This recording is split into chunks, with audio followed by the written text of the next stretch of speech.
Hello and welcome to a very special episode of Giant Mess, the sloppy sports and entertainment talk show about the New York Giants, the New York Mets, movies, TV, comedy, and a whole lot more. It's hosted by a giant mess. That's me, the real cinch, Neal Lynch. I am a plump and furry Irish-Italian-American who is a non-racist, seeking to become an anti-racist, but I think I might be racist. I'm definitely racist. Everyone's racist. I graduated from a Catholic high school, but I'm not Catholic. Got a degree from a college known for producing doctors and lacrosse players, and then became neither. Instead, I'm a vlogger, blogger, podcaster, writer, editor, video optimizer, content strategist, and failed stand-up comedian. Of those, I probably earn money for one of those things. Bring in income and revenue.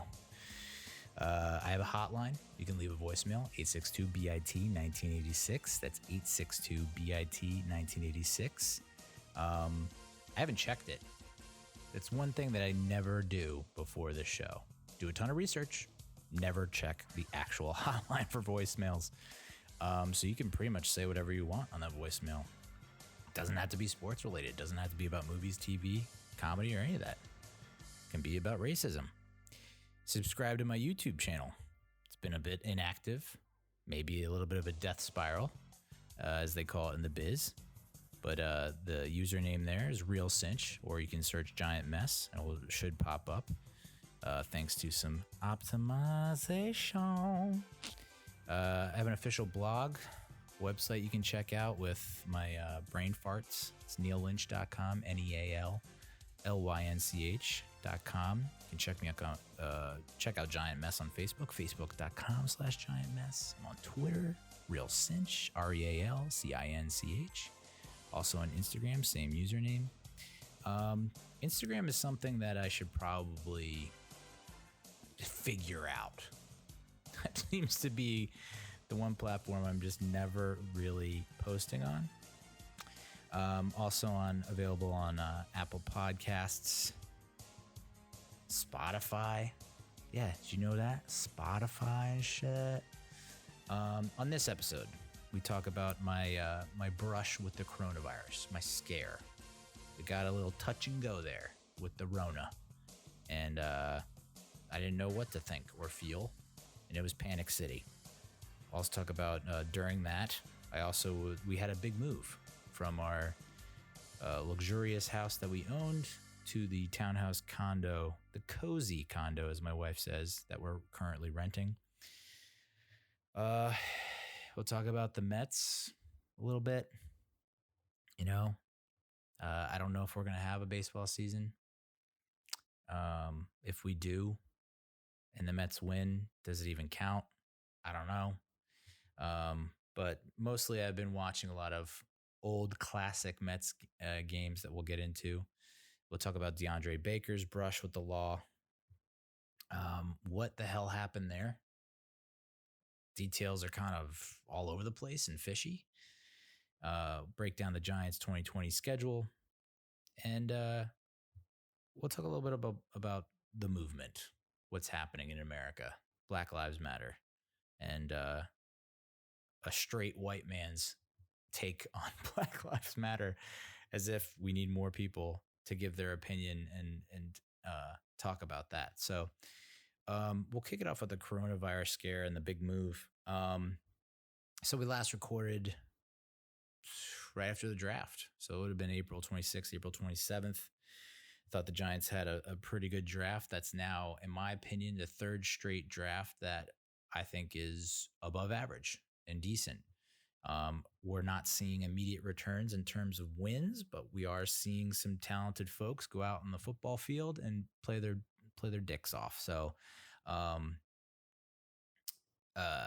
but then my wife was like, "All right, you got to shut her down. The pod, the show that nobody follows. No one's gonna cry in their beer over not having you for a couple weeks because we got to get our shit together and move this goddamn house because you haven't done dick up to this point. I'm doing everything as I do always, but like really need your help here." So yeah, we went on hiatus for the entire month of May. The month of May was just an absolute blur. But we got it done. I ended up taking a whole week off from work leading up to Memorial Day weekend, some PTO, paid time off. People were like, "Oh, what are you gonna do? You can't go anywhere. What are you gonna do?" It's like I'm moving an entire house of crap to a smaller house. Um, and with the coronavirus scare. So what happened there?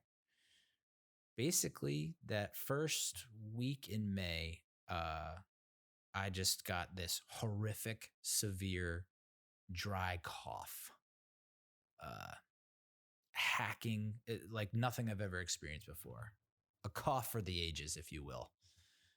Felt like my lungs were just trying to get up through my esophagus, and out my mouth. It was just the lungs needed to get out, and um, you know, I don't want to. I mean, hashtag I can't breathe.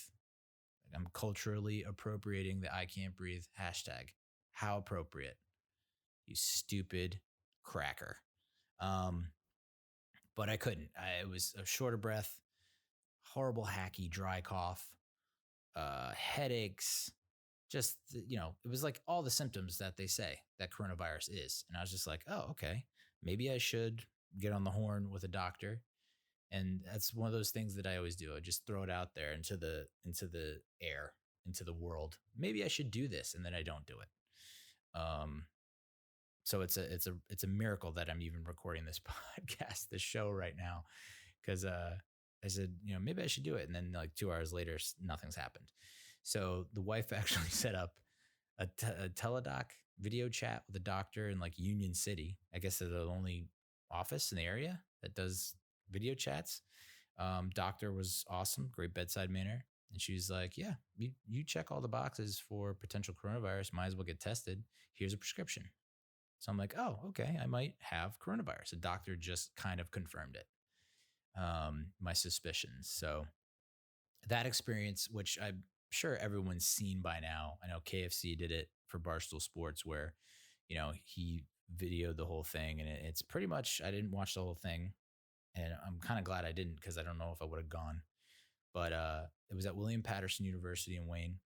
Drove up there, drove to where I thought was supposed to enter. Guys like, nah, that typical thing. Wrong, you're wrong. And it's like, dude, what? Why do people do that? Wrong. You're in the wrong place. You're wrong, and you're wrong. And it's just like, yeah, well, okay. I didn't think it was wrong. Do you think I meant to come to the wrong place? So he turns me around. I go back to the correct area, and I pull up this hill, and I come to this intersection. There's just a cop car stopped who's kind of in the way, and like another cop car on the other road at the intersection, kind of a T-bone intersection. And the cop over his loudspeaker, his PA, was like, roll up your windows. And I had my windows rolled down. I like, because I like to get a little fresh air while I drive. I don't know. Maybe I could have potentially, I don't know. Does Corona travel? I don't know. I've heard that it's like a 6 foot and done type of virus, but I guess it could be just wafting around the air. I don't know.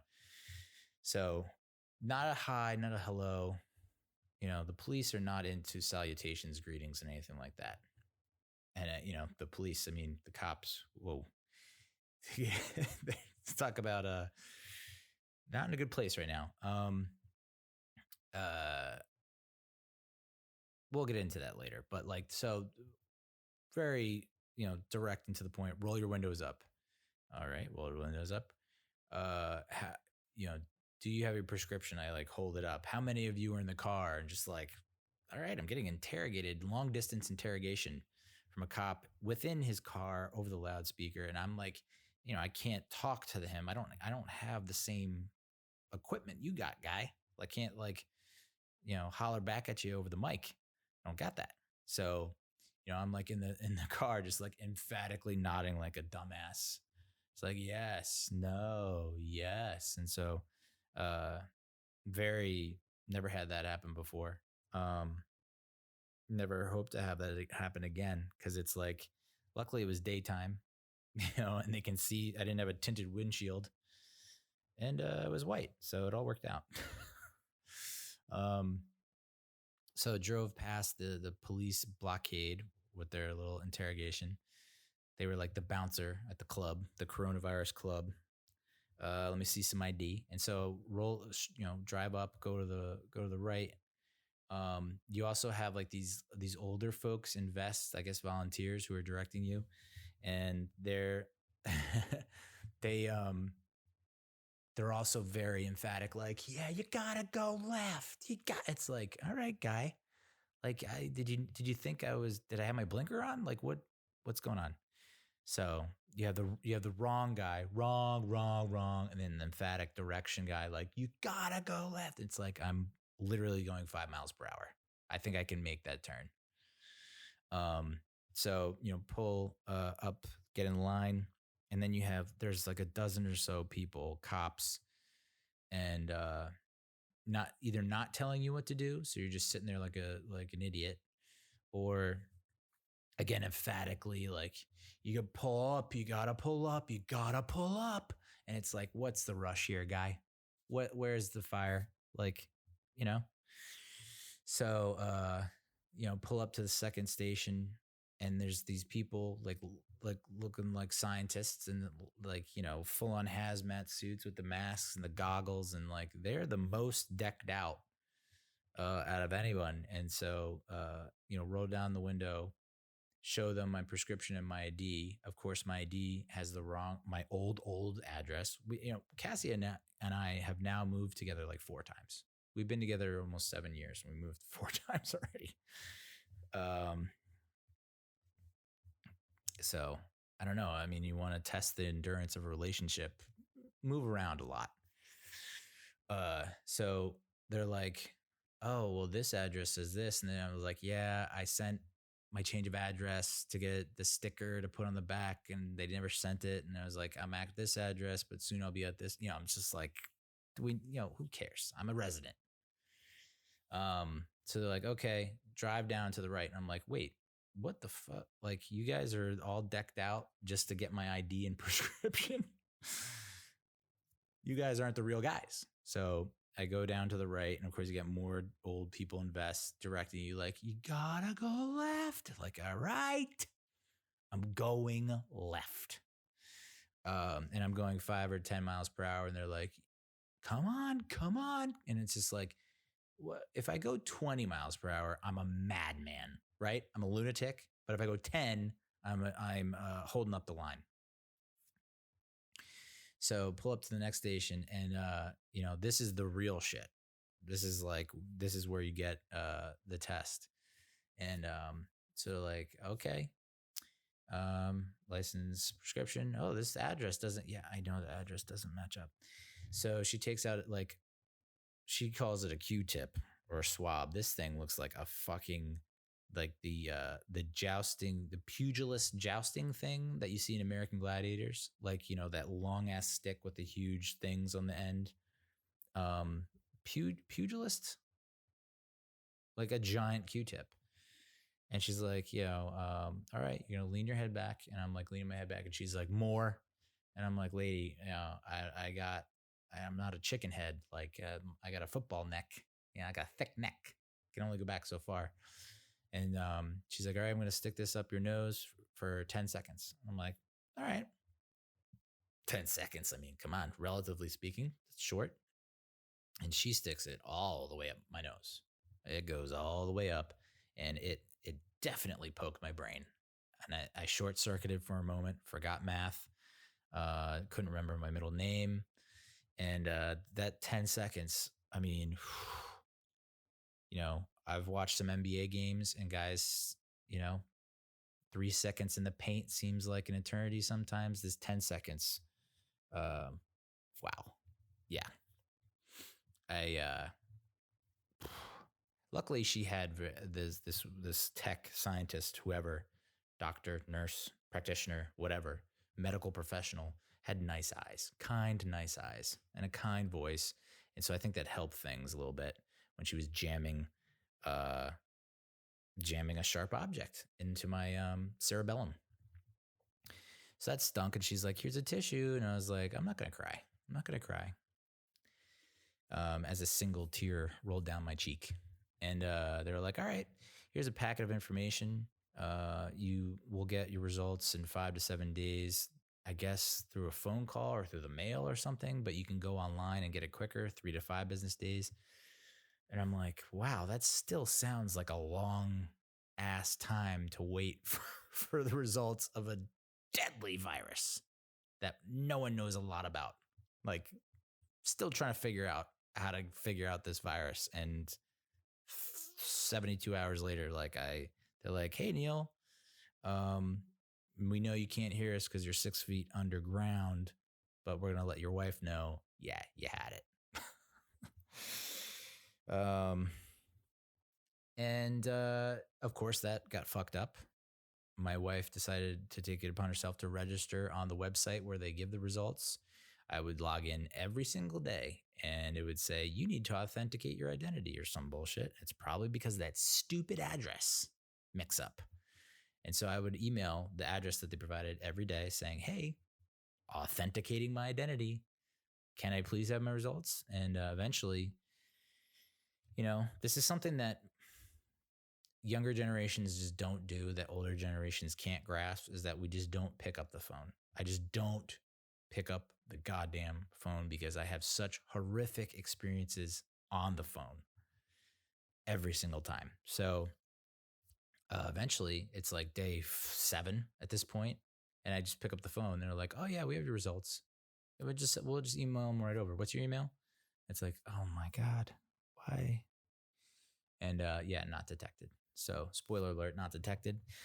But fucking A, what a long time what a long ass time to wait and wait and wait and wait. And the whole time I'm thinking, well, like if I have it, then Cassie has it. The baby has it, even though I guess children are immune, which is just an interesting little quirk in this virus. The virus is like, hey, I'm not a monster. Old people gotta go. We know that. Clear them out. And then I'll weed out certain people, the sick of the herd. But the children, come on, they got the whole lives ahead of them. That's my Corona impression. So that would have put a major dent in our move, because if I have it, then Cassie has it, potentially Bree has it. So then we can't drop off the kid with my mother-in-law, Cassie's mother, so that she can watch her, so that we can actually get some shit done with this goddamn move. Additionally, if we know that we have it, that we are going to let these movers come in and we're interacting with these movers and then they get it, and it's like, you're supposed to flatten the goddamn curve while they're trying to find a cure, which is crazy. So that would have been like a nightmare scenario, because then it's like, do we postpone? How long do we postpone? Should I go to the ER? Eventually, I told my mother, because I was like, maybe Mother's Day weekend, not the appropriate time to tell my mom that, hey, just want to let you know this deadly pandemic virus is inside me. And yeah. So I've like, I guess that it says it really affects people with pre-existing conditions, which that's such a vague term in my mind, because it's like I'm very susceptible to bronchitis, and that's what it ended up being, was severe bronchitis. But so Mother's Day weekend, I was like, maybe I'll wait till Monday. It's like, well, you'll let you have your day, and hopefully I can survive the night, because I still didn't know at that time. And then I'll hit you with my best shot on Monday, because Mondays suck anyway, right, Garfield? So Mother's Day weekend, I actually took advantage of Goldbelly, which I'm not sponsored by them, but shout out Goldbelly. It's a website, and you can basically get famous, iconic signature dishes, desserts, brunches, breakfast, lunch, dinner, whatever food item you want, pretty much any menu item you want from any restaurant in the country delivered. Not cheap. And they say free delivery, but it's like, you probably baked that into the cost, huh? Yeah, you did. You baked it. So I got my mother and my sister. I was a cheap. I mean, I was kind of I spent money, but I was also kind of cheap. Like I got both of them one gift, and that was a Junior's cheesecake from New York City, which I've had. My father-in-law gave us some for Christmas, and I put on like at least 11 pounds. Like it was just dinner's done. My massive caloric dinner, which would be like it's like Thanksgiving on Christmas. I'm gonna top that off with a little Junior's cheesecake. So I got them in the shape of a heart because I know how much women love heart-shaped things. They don't, according to my wife, who still has the heart necklace I gave her. It was one of the first gifts I ever gave her. It was a heart necklace. I think it was for our first Christmas together. And she was like, thanks. And I think she still has it. Never worn it though. So yeah. Pro tip, don't give your girl heart-shaped shit. They hate it. So I gave my mom and sister a heart-shaped Junior's cheesecake. And my mom loved it. And I think my sister didn't want to touch it because she's, trying to, I don't know. So, but I guess they enjoyed it. I hope they enjoyed it. And then for Cassie's gift for Mother's Day, there's some kind of donut shop in Minnesota. Again, Minnesota. What's going on? What's going on there? But this donut shop does custom donuts, quote unquote.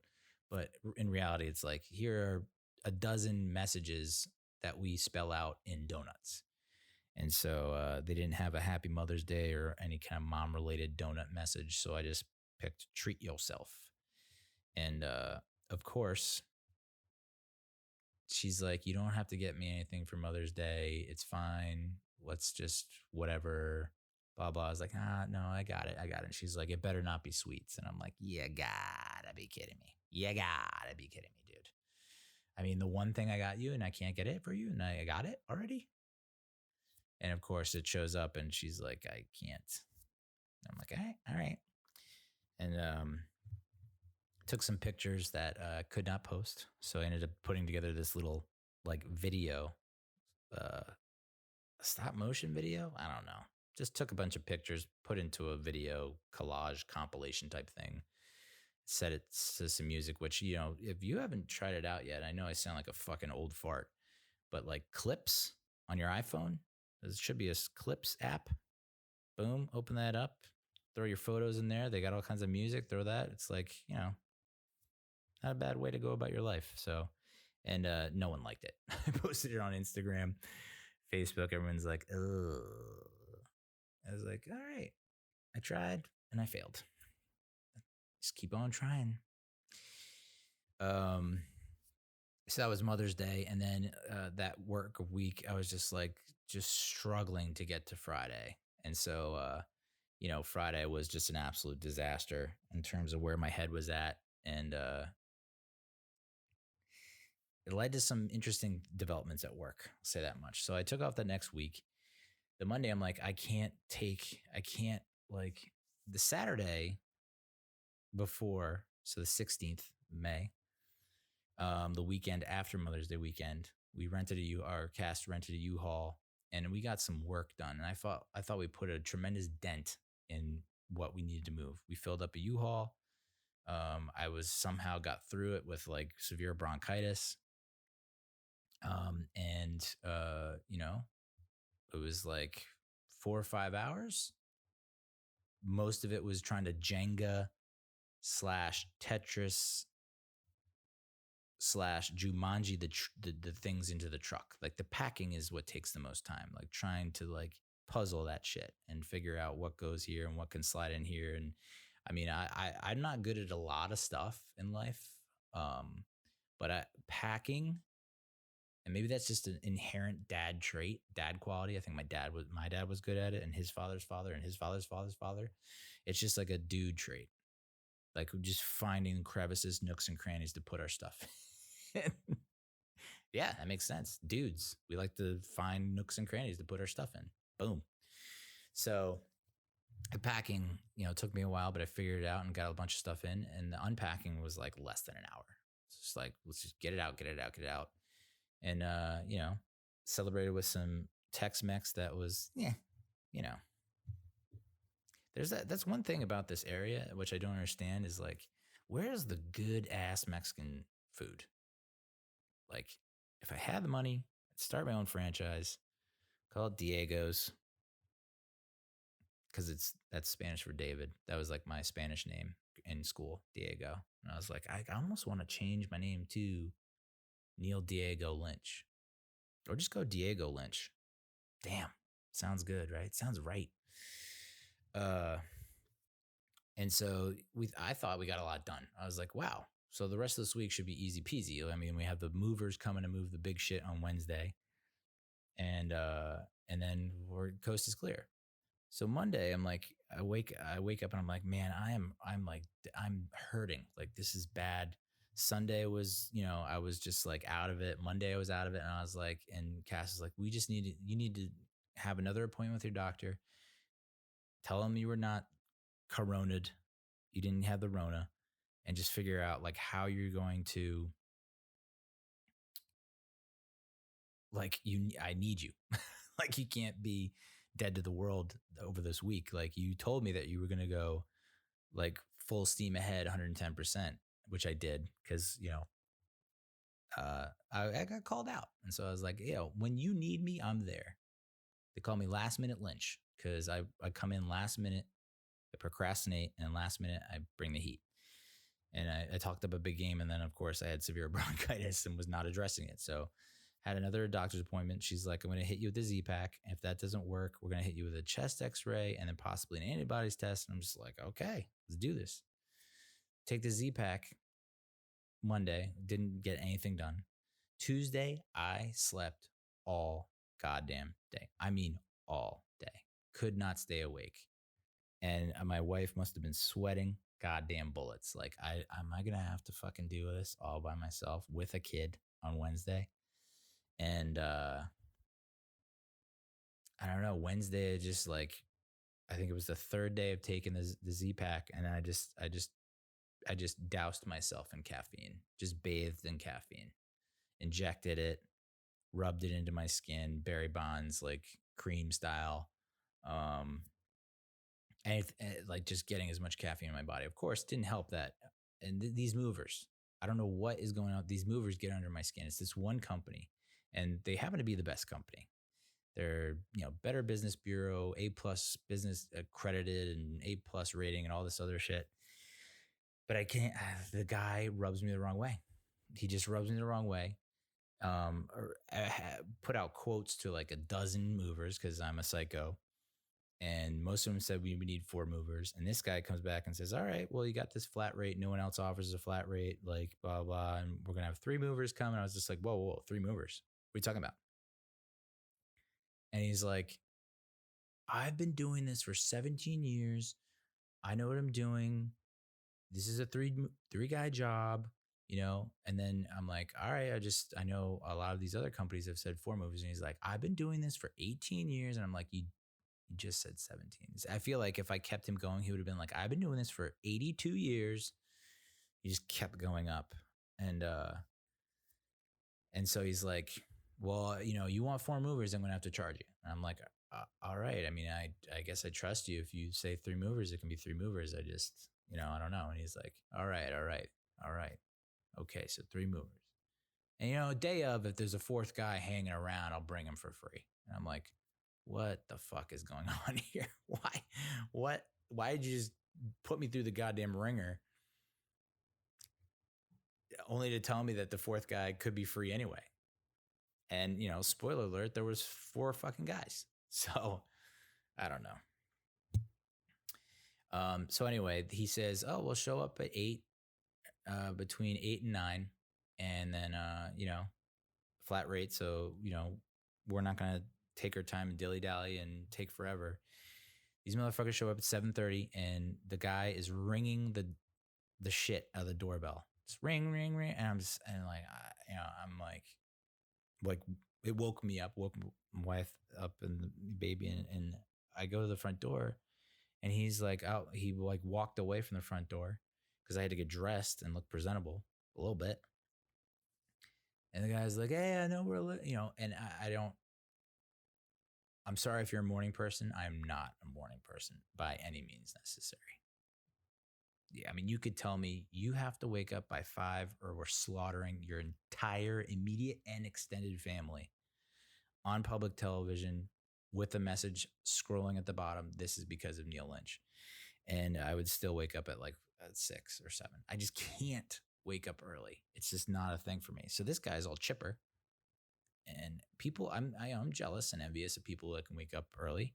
This guy's like, hey, yeah, sorry we're early. We're a little early, but we'll let you get ready inside. I was like, yeah, thanks. Like, come on, guy. But they were fast as hell, quick, wrapping stuff up. He's like, I've moved to Peloton. We were worried about the Peloton, you know. We were thinking that we were gonna move it, and I watched a YouTube video on how to move it, and it was not the kind of video that I wanted, you know, where it's like I'm trying to see how to disassemble this friggin' expensive ass bike, and instead it's like what you want to do is you want to push down the handlebars here and then lean it back towards you, and then you roll it.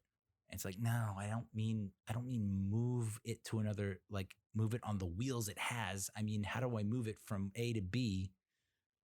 No, brother.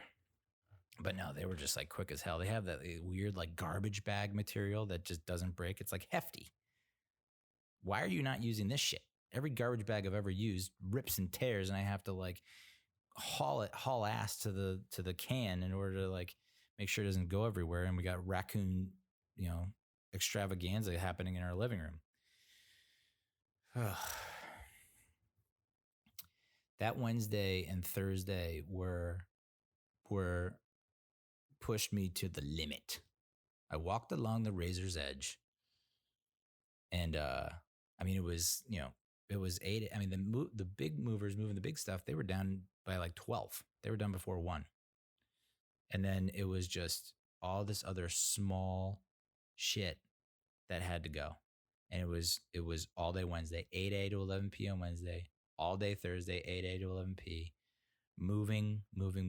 And then, Friday, I pretty much napped hard. And it was like, hey, what's really good for your severe bronchitis Thursday night? It was like the last thing we're doing on Thursday night, which again, I have to give a crazy amount of kudos and praise to my wife, because it was like, I tapped out at 11. She's still going till like 12, 1, 2 in the morning. Just doing little things that I don't think anyone else would think to do, but she wanted to make sure that this thing went through and there were no complaints, 0 complaints, and they weren't. But Thursday night, as we're trying to like the last remaining things out of the house, which is like the food and the cats. Like the cats, I mean, I told you before, like we've moved 3 or 4 times, 5 times. These motherfucking cats have goddamn breakdowns. Freak out. The one, I didn't mention it here, but the one time we moved from Allendale, the house we were renting in Allendale, to the house that we bought in Wayne, our dream house that we saw ourselves in for the next 30 years.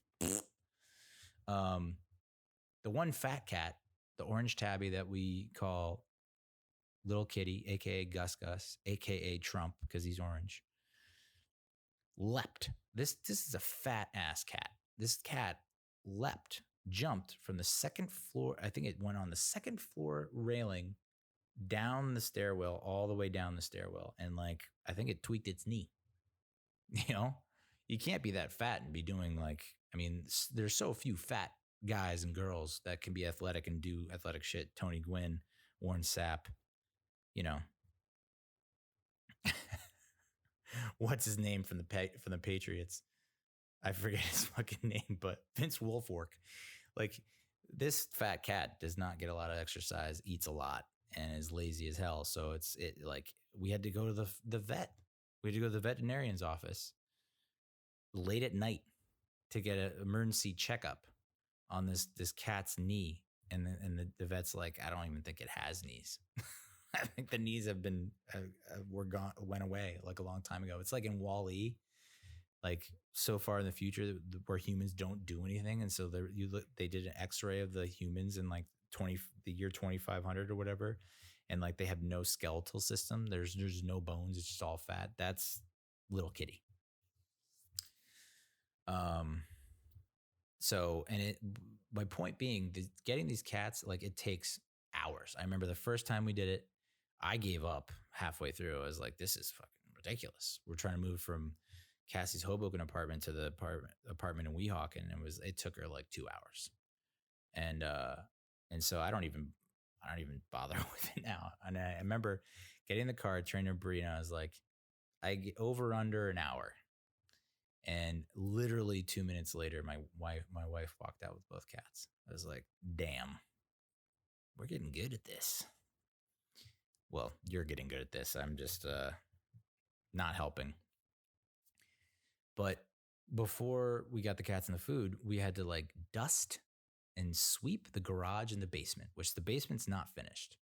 And that was like one of the things that probably haunted me the most about this house was like, I had big plans for this house. This house was like, I saw an unfinished basement. I'm like, that's going to be a finished basement when we get the money. I'm going to see, all right, I can see our kids playing down here. And then in high school, they invite their friends over and drink beers and try to hide the beers all over the basement, like so many kids did. You know, my friends did. I didn't do it because I was a loser, but still a loser, by the way. No change. And so I was like envisioning like, you know, finished basement or maybe even, you know, I don't want to say man cave, but like I can go, you know, people can just go down there and hang out, get away from it all. The garage. I was like, that garage, there's like an upstairs kind of attic area, but like if we clean it up a little bit, I can see the kids like going there and maybe sleeping there or just getting away from it all. Or like it could be a living space. Maybe we could even rent it out. I mean, just like crazy nonsense ideas like that. But none of that happened. So we had an unfinished basement and a garage that was just like disgusting. I mean, just like paint chipping. I mean, there was a whole community of spiders, just like a church of spiders praying while we're trying to like, you know, clean it up and make it presentable to the buyers. And not good, you know, here's where my brain doesn't work. Severe bronchitis, and we're sweeping, and I'm not sweeping with a huge broom. I'm sweeping with a normal like dustpan broom, like a small broom. There's dust going everywhere. Meanwhile, 5 feet away in our car is a mask, the mask that we wear for coronavirus. Which that's another thing. We did a lot of takeout, drive-throughs, delivery, and people are making fun of people online about wearing your mask in the car. But when you get drive-through and you put your window down and the fast food workers at friggin' Chick-fil-A or Wendy's or Dunkin' or wherever are wearing the mask, Taco Bell, do I need to then I feel like an idiot or an asshole not putting the mask on? You know, it's like from Seinfeld. You must wear the ribbon. You must wear the mask. It's like, So you know, that was kind of touch or go, but like there's a mask 5 feet away where I can just put it on and I won't like make my inflamed lungs flamier.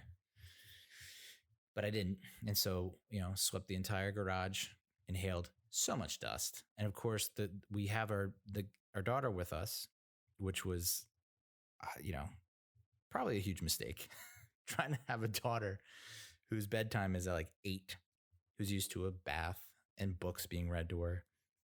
And it's now like 11:30 at night. And she's just, I mean, it's just like cannot stop whining and crying and probably has like the chafiest of chafed taints, you know, just red and angry downstairs, down below. And is just trying to figure out what the hell is going on, mom and dad. So she's just walking into clouds of dust and inhaling dust. And we're all just inhaling dust in the basement, in the garage. And so that wasn't, so Friday was just like, oh, I have a headache and I can't breathe. And it's just all downhill. And then we had a socially distanced barbecue on Saturday, which the neighbors here, the new townhouse place, are fantastic. You know, I think they're great. We've had more people approach us and introduce themselves or just say hi or wave or smile than we did in the friggin' 2+ years that we're at our house in that one neighborhood. And we got invited to a socially distanced Memorial Day weekend barbecue where it's like everyone's 6 feet apart. And, we're throwing, drinks at each other. And it was just nice to talk and talk it out and enjoy each other's company.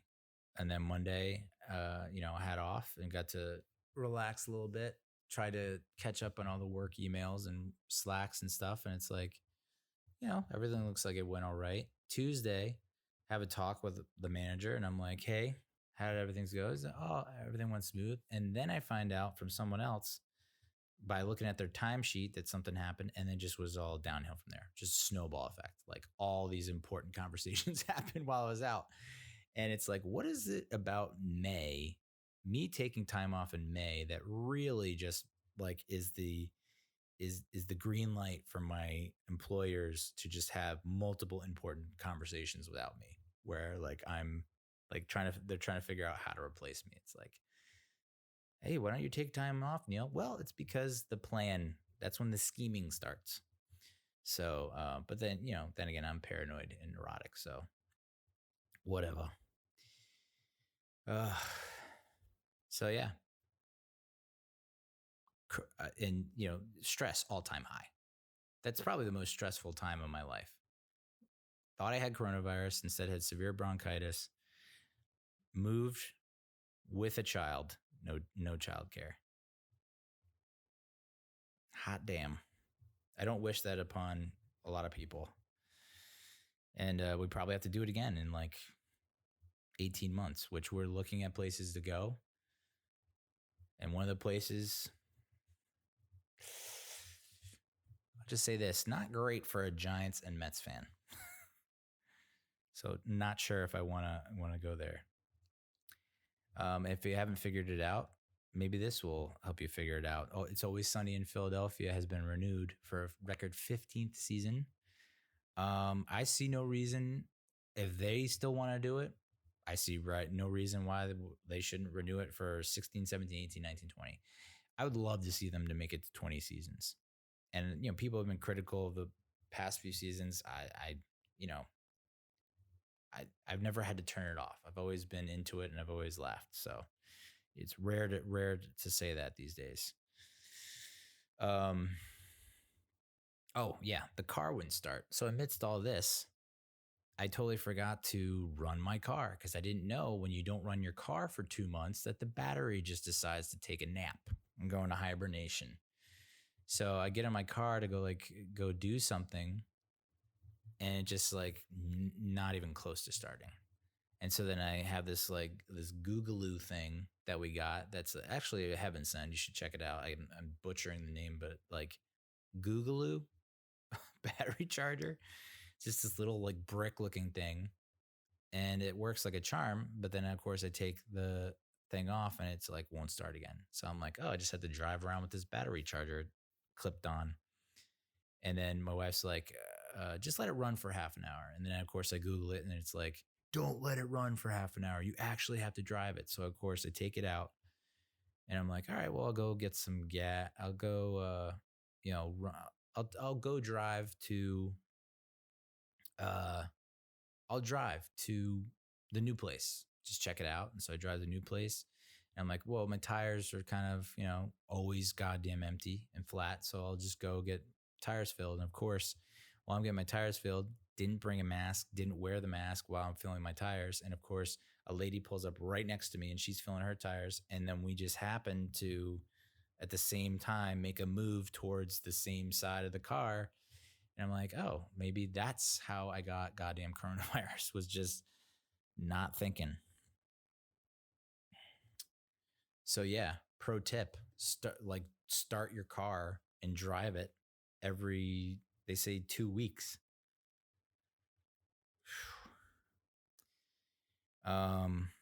American Psycho was released 20 years ago. That is just like nuts to me.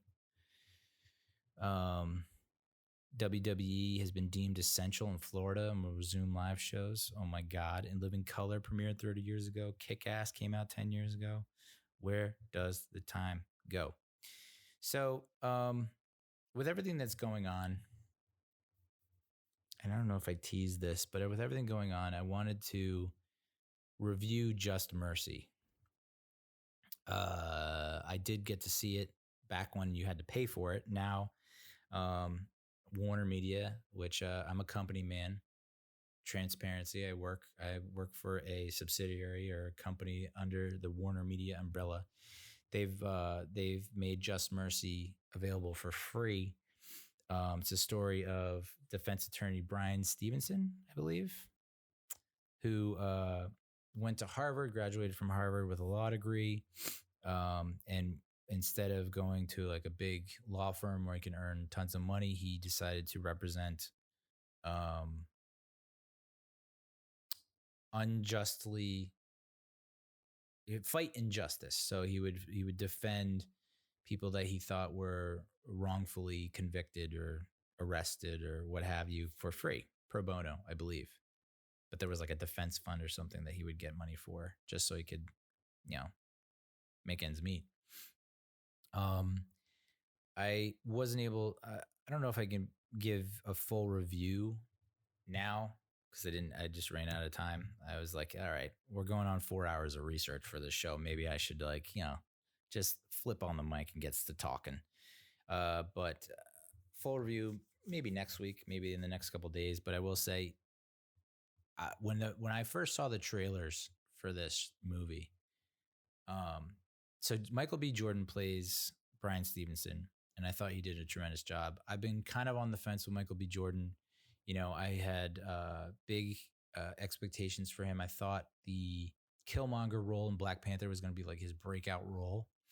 And I shouldn't say breakout role because I saw him in Creed and he was amazing. So I don't know what the fuck I'm talking about. Not breakout role, but I thought that would take him to like another level. He's already at he's like pretty much A-list, but that would be like, he's now above like Denzel and Cruz and above all those people. I thought Killmonger, he was going to give us like a Heath Ledger-esque performance. When Heath Ledger was the Joker, took him to another level. I think he won a fucking Oscar for it. And so people were hyping Killmonger, his Killmonger character in Black Panther, that I was like so hyped for it. So I will say I am now a Michael B. Jordan fan. Full on. I guess I was on the fence before this, but like his performance as Brian Stevenson was awesome.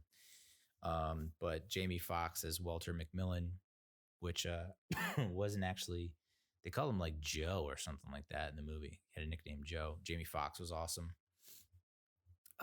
So I definitely recommend checking that out. My wife was crying the entire time, which was it was not like a strong heavy sobbing, but just like a nice stream going the entire time. And surprisingly, I don't think I cried. I teared up a couple times, but I didn't cry. But still, very emotional, powerful movie. Brie Larson is in it. That dude who I always criticize. What's his name? He was like the bad guy in Jurassic World Lost Dominion or whatever the fuck it was called. And I had some harsh words for him in that review that I wrote on my blog, which you can check out. And yeah, so Just Mercy. Big old thumbs up. I also got to see Invisible Man, which I hope to do a review of that soon. Of course, the kicker there was that in a previous episode, I was like, these home premieres are stupid. Who's going to pay $20 to rent a movie? That doesn't make any sense. I can never, ever see myself doing that. I will do this insert absurd thing if I get the home premiere. And of course, we had a friend over. Who was it? Was it Lindsay? I think it was Cassie's sister. And they were like, "You want to rent it?" And they were like, "Yeah." And I was just like, I kind of made a promise to myself that I wouldn't partake in the home premiere, and now I am, and I feel like I'm breaking a solemn vow, and I'm trying to prove a point to the studios that you can't do that. And they were like, "No, Neal, shut the fuck up." So I guess I'll tease this for the next episode. How about that? The next episode, I'm thinking it might be a monster movie, not monster movies, but like a mega movie extravaganza. I think I've done that before, but while I run down all the movies that I caught in this hiatus, this May hiatus that I had. So a little teaser. Just Mercy I saw. I'll review that. The Invisible Man, home premiere. God damn it. With Elizabeth Moss, who gave an amazing performance. I also review. I don't know if I'll do First Blood. There's some cool trivia behind First Blood, which I've never seen before, and I got skewered on the group chat when I was like, "Hey, I saw First Blood for the first time," and they were like, "Hey, you're out of the group chat." I'm like, "Okay, bye." I'll also review The Gentleman. Next go round, hopefully. That's written directed by Guy Ritchie, who did Snatch and Lock, Stock, and Two Smoking Barrels, and The Man from U.N.C.L.E., which is underrated. And that just a shit ton of movies. So I don't even know if I'll be able to fit it all in the next episode. Banana Split, which is kind of a indie movie. I don't even know if it was going to be released in theaters. I don't know that there are a lot of names you would recognize in it, but a pretty good, if your lady is looking for something to watch that isn't an action movie and you can stomach rom-coms, Banana Split, pretty good. What's his name from Riverdale's in it? Riverdale is a show about teens based on the Archie comics. Dylan Sprouse. He was the kid who's one of two twins, one of twins, who was the kid in Big Daddy. That's how fucking old I am. This is a grown ass man in a movie. Also, Bad Boys for Life. Caught that, and I liked it. Liked it a lot. Birds of Prey and the Fantabulous Emancipation of Harley Quinn. Saw that. I caught Extraction, and then on Netflix I caught Extraction with Chris Hemsworth, who is so close to being like the next. I feel like the next like Schwarzenegger or Stallone. We're like, you have The Rock, obviously, who is able to do what he do, but you don't have that bona fide action star.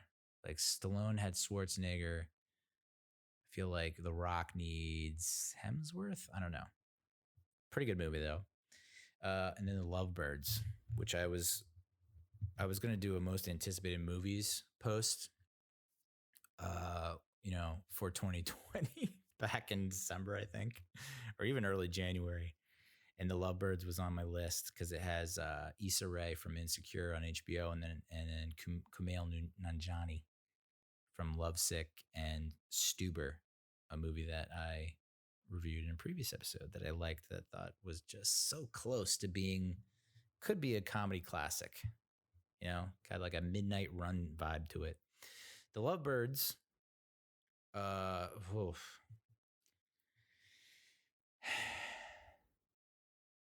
given my current status and everything, all the stress that we've had to endure, my wife and I, the relationship has become, a bit frayed.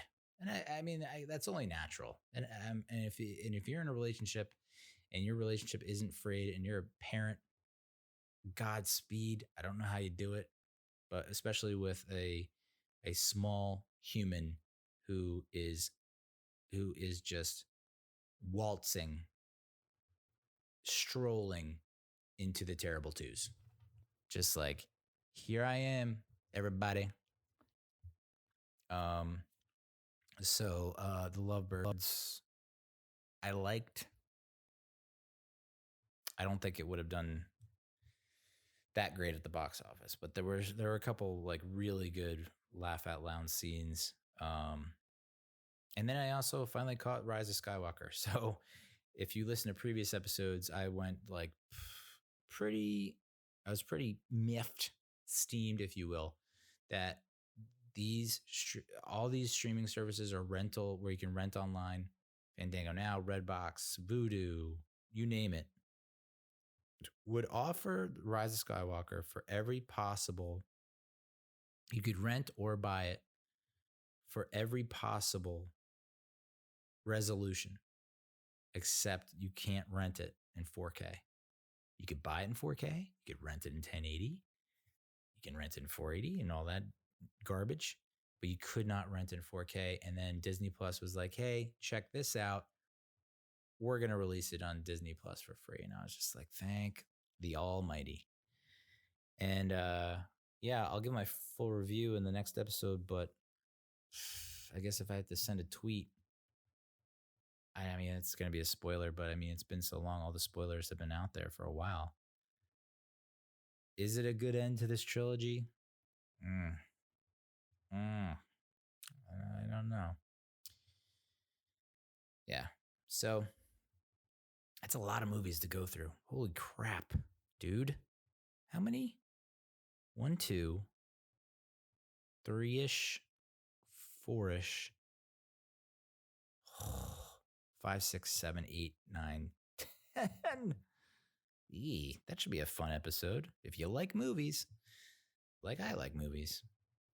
And then TV, TV, I've watched so much fucking TV that I just don't even know if I'll ever get to all of it. I mean, that episode alone, the TV episode, if I do like a TV only episode, yikes. F is for Family, McMillions, Mr. Robot, Westworld, Dave, Tiger King, Too Hot to Handle, The Last Dance, Dead to Me Season 2, Living with Yourself Season 1. I mean, I could do a whole episode on The Last Dance alone. So stay tuned for that, I guess. I mean, we're at the point now where it's like everyone's talked it to death. So I expect like Neal's going to come up with some kind of really scorching hot take that's never been heard before. But nope, that's probably not going to happen. All right, so let's talk Mets. The state of the franchise, we're just getting yo-yoed all over the place at this point. A-Rod and J-Lo are in. A-Rod and J-Lo are out. A-Rod and J-Lo are back in. And it's just buy the goddamn team already. And if you wonder what kind of organization the Mets are, there was that news item. This is not recent. This was like maybe last week. A minor leaguer. So the minor leaguers are really, since this coronavirus thing has happened in the league, the seasons have been suspended. The minor leaguers, I mean, the major leaguers are getting hosed by the owners who refuse to give them their due pay. The minor leaguers are really screwed, where there's just hardly any pay there whatsoever. It's like the equivalent of being unemployed, which I guess, what they say, 25% of people are unemployed. Jesus. 41 million, I think. Did I hear that? Whew. And somehow I'm not one of them. I probably will be very soon, given what's going on at work. But shoes on the other foot. Oh, Jesus, Neal. So a minor leaguer who was released by the Mets was like, finally, now I can rip into you via a notes screenshot on Instagram or Twitter, I forget which, but he ripped into the Mets organization, criticizing them for signing Tim Tebow.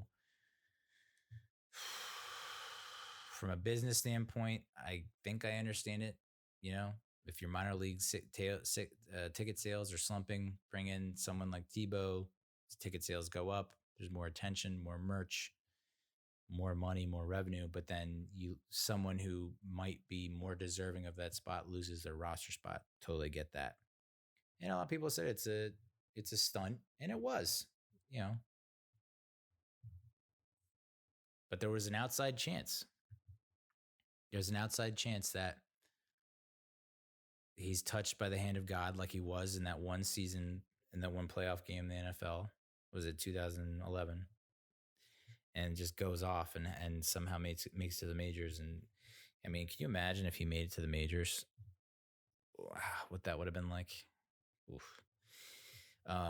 So he ripped the organization for that, but then he also rips them for their toxic culture. And I mean, I have to, it sounds like the ramblings or the rant of a bitter, a bitter partner after a split, after a divorce, talking shit about their former lover, former partner. But I almost have to agree with them, you know, given everything that's happened and given what they do to their players. And I think if you follow We Gotta Believe, the podcast, Mets podcast from KFC and Clem, I mean, they did a whole like March Madness tournament of painful Mets memories. I think SNY did it, and maybe the Fan did it as well. I mean, there's like, take your pick. There's been well over 64 painful, just stupid, mind-boggling moves by this organization. And I think what his specific example was, something going on with his arm, or he's just coming back from Tommy John, or he's just coming back from injury. He pitches in a game, minor league AA game, and is immediately flown after the game to across the country to a game where he's asked to pitch that night or the next day. And it was just like, the organization just mistreats its minor league players, mistreats its players. There was a classic example of like letting Ryan Church fly cross country with a concussion, which is like a major no red flag. So this is nothing new, but hopefully, with new ownership, they could hopefully implement some changes that, changes how they operate. Just be a big market ball club that knows what they're doing. I think, as I mentioned in the intro, I've been watching a lot of old Mets games. So like the 2000 NLDS Game 4 against the Giants. So I remember in a previous episode I was talking about how the clinching game of Game 5 of NLCS, 2000 NLCS versus the Cardinals, when Mike Hampton put on a goddamn show. People forget. And I'm one of those people. I definitely forgot. 2000 was kind of hazy for me. I mean, it was college. It was the fall. I was, 19, still not 20, as a junior. Try to wrap your head around that. And, hanging out with freshmen in the freshman dorms, because there was a freshman girl who was actually older than me, who I was trying to woo, I guess. Obviously did not work. And so, yeah, that was just so that was hazy. A lot of 40s floating around. But Bobby Jones, wow, dude. That Game 4, 8 of 9 innings were perfect. So I think it was like maybe the first inning he allowed some shit to go on, but then 8 perfect innings. Bobby Jones. For some reason, flash in the pan comes into my mind, but I don't view him as a flash in the pan. I mean, I obviously wish that he put up, he was able to put up more than a few seasons of good numbers. But if you haven't watched it, I think it was a YouTube premiere, so it might be, they might have archived it on YouTube. But if not, try and dig and search for it, because if you're into pitching like I'm into pitching, that Bobby Jones performance is one of the all times. And holy shit, if he threw a perfect game in the playoffs for the Mets. The Mets hadn't had a no hitter yet. We still technically don't have a no hitter because it's the 8th anniversary of Johan Santana's no hitter, the Nohan. I don't know, kind of bittersweet. Anyway, I watched the Mets. I think this was another YouTube premiere. I watched the Mets clinch the 1988 NL East, and I think it was against the Phillies. By the way, those 80s, the like 80s Phillies uniforms, interesting color combination and scheme. And even though I hate Philadelphia and the Filthies, I don't know, something about that look, kind of groovy, man. Anyway, this was like the beginning of the Gregg Jefferies era. I hate to use the word era because it's like he was only there for a few years, but he was, I guess he might have been 19 in 87, which was technically his first year where he had statistics, but I think his first rookie year was 88, maybe when he was 20. Anyway, there was I kind of really liked Gregg Jefferies because I was what 7, 8, and 9 when he started to hit his stride. And I remember reading an article about his dad would have him swing like a bat underwater. And so we had a pool in the backyard, and so I would go back with like a wiffle bat, and I'd go underwater in the pool and swing the bat. And I guess it helped me. I don't know. Didn't become a pro, but man, the Gregg Jefferies saga. Let me see if I can scroll down and if I pasted anything here. I mean, basically, what happened with Jefferies was he was fucking hated in the clubhouse because he was this young upstart rookie who didn't act like a rookie, and that's just a no go, especially in 80s baseball culture, 80s locker rooms, clubhouses. You need to take your lumps as a rookie, and Jefferies refused to do it, and so he would get he needed his own.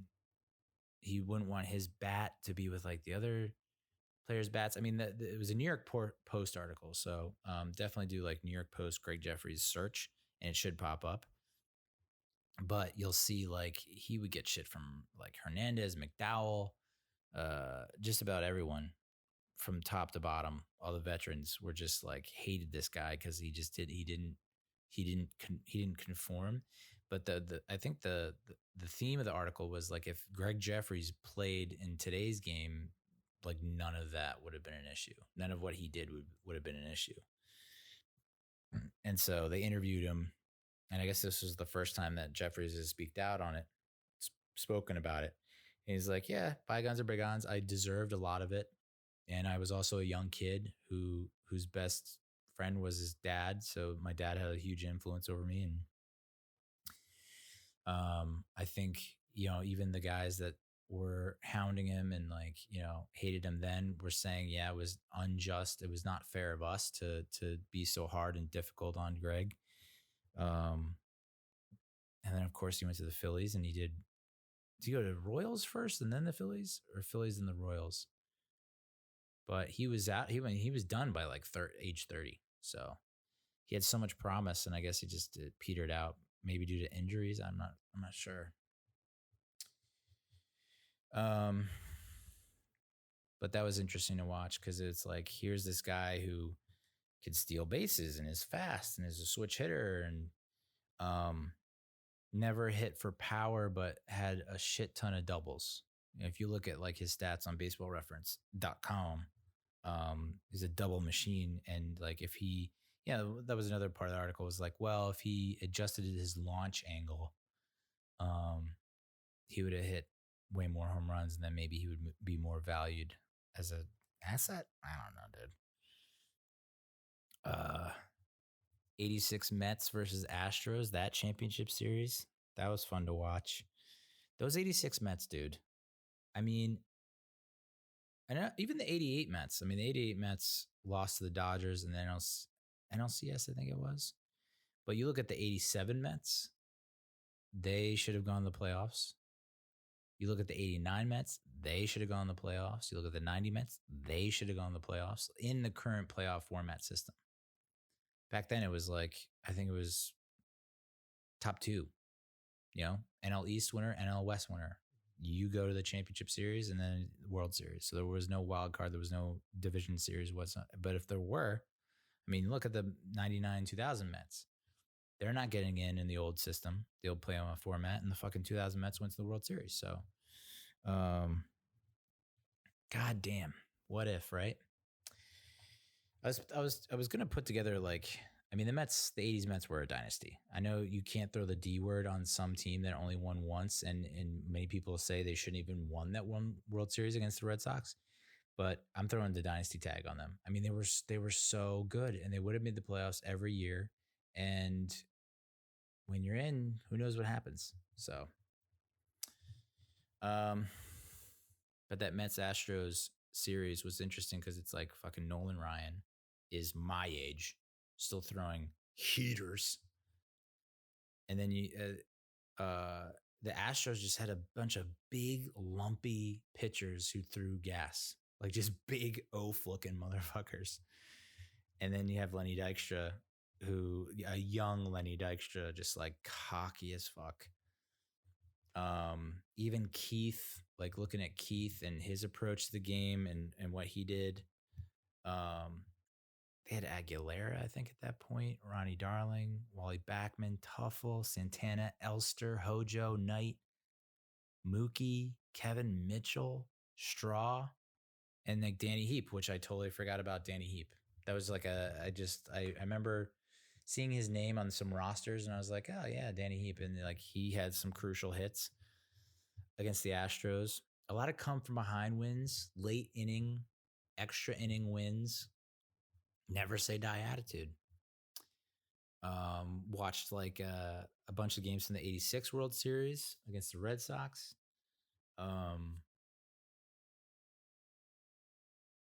That like the game 6 when I think the Rocket Roger Clemens started at the age of like what 21, 22, something like that, and was just mowing batters down, and then we somehow kept clawing and fighting against like Stanley and whoever, Schiraldi or whoever that was, in extras. And we're so familiar with the Mookie Wilson little bouncer down the line from, by the way, Vin Scully.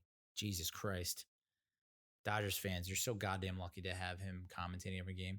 For some reason, I actually liked Tim McCarver when I was young. And I know it's like sacrilege, it's a sin to say. But I don't know. I just liked McCarver. I just liked the sound of his voice. And I don't think he was maybe as much of a doofus. Maybe when he got older, he just started to lose it and just like, you know, you watch like Pat Summerall and John Madden like in the 80s, and it was like that was like peak. They were just on point. And then like they get into the 90s and it's just like, ugh. I think the same can be said for McCarver. I don't know. I liked McCarver. I liked him a lot. And then I don't know. He just became. I think once he did that thing to Dion, he was on the outs for me. Which, at that time, people were like taking his side over Dion's, and it's just another case of the white man, the black man. Okay. But that we're so used to Mookie's, just seeing that clip of Mookie swinging and the little bouncer down the line, it gets by Buckner. Like we're so used to seeing that. We're not used to like that whole at bat. That whole at bat was insane. Like Mookie battling, fighting the wild pitch where Kevin Mitchell scores to tie the game. And then, fighting foul ball after foul ball. And it really was, because they just released Mookie's best moments on YouTube.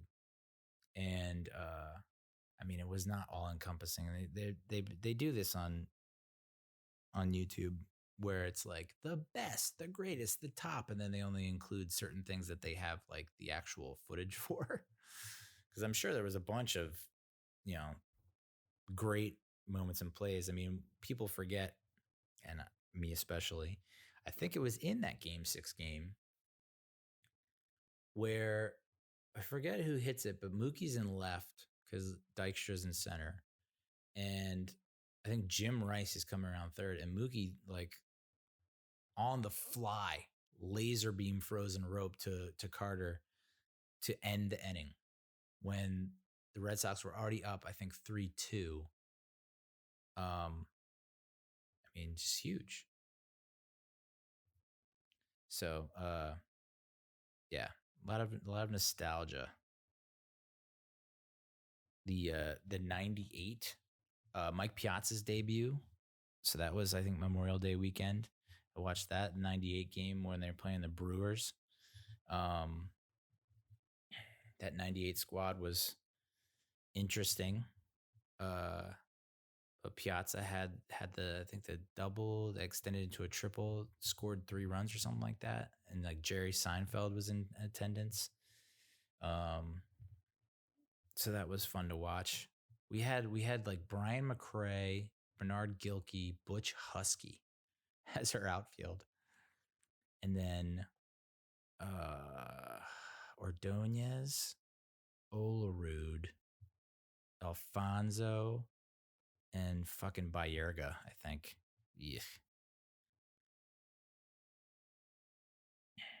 And maybe Leiter was on the bump. God damn, I really wish that team won a World Series. Or Leiter and Piazza, I think they would deserved one. I won't subject you to that. How about this little clickbait article? Are Michael Conforto's Mets days numbered?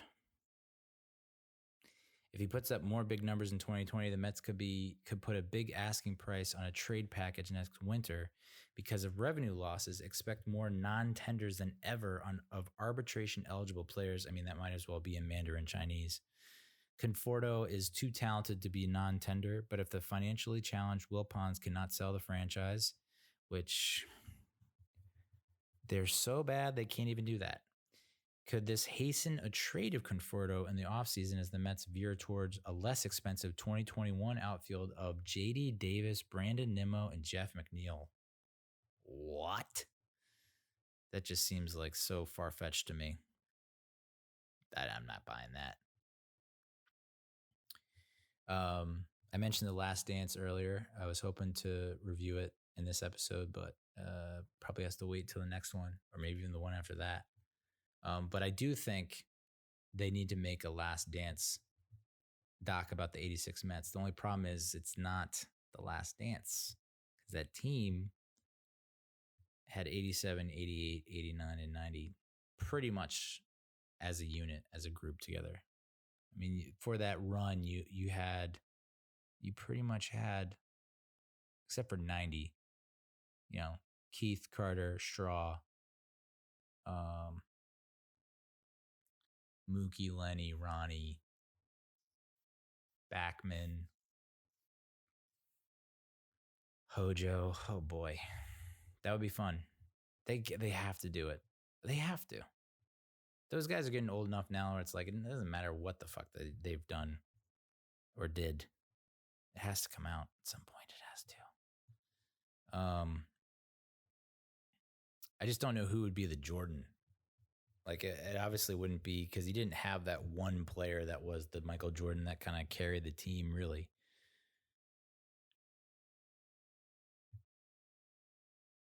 I don't know. I would love to hear from Doc and Daryl. I mean, obviously they had their issues. It's so funny, like Doc and Daryl with Gary Carter. And then Dykstra and Backman. What a crazy, crazy ass team. I mean, and the pitching rotation, Doc, Ronnie, Sid, Ojeda. Who's the fifth? I feel like I'm leaving out someone very important. But then in the bullpen, Myers, McDowell, Orozco. I need to rewatch the '88 NLCS. I know we didn't win it, but I need to rewatch it because I feel like I like pain. So there have been a lot of proposals thrown around by Major League Baseball, and I don't know. Now there are conflicting messages about like, oh, there's one guy is saying that there's no confidence that there's going to be a season. There's another guy saying pretty confident there's at least going to be a 50-game season, which is kind of like, meh. But there is one proposal where I like it a lot, and I think they should do it. And I think it follows a little bit of like the NBA format, maybe Eastern Conference, Western Conference. But in the one proposal, who's this from? Is this Barstool? Yeah. I mean, Barstool didn't initially report it, but that's where I saw it. No American League or National League. And the East, I guess, division you'd call it, would be Mets, Yankees, Red Sox, Nationals, Orioles, Phillies, Pirates, Blue Jays, Rays, Marlins. I don't know what the fuck the Pirates are doing in there, but why not? Yeah, that should be like a full-time thing. I think that's awesome. I think that really, I think that would be huge because like interleague, we only see the Red Sox occasionally here and there. You know, I really think Mets Red Sox would be cool to watch. Um,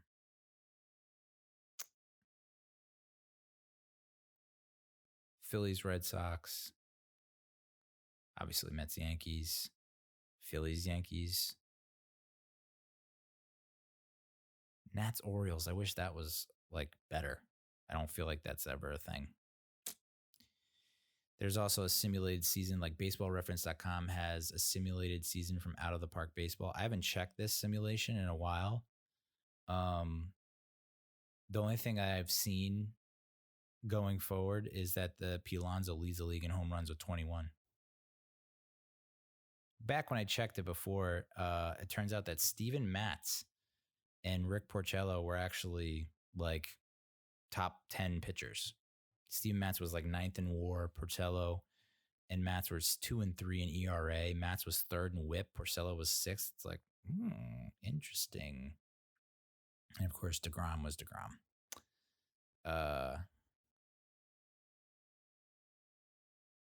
Conforto, Nimmo, McNeil, and Alonso were offensive leaders, which leads me to believe that Cano actually died on the field due to his road beef, as they call it. His side pieces storming the field and beating him to death with cork bats injected with steroids. I don't know. So that's Mets. Yeah. The New York Metros.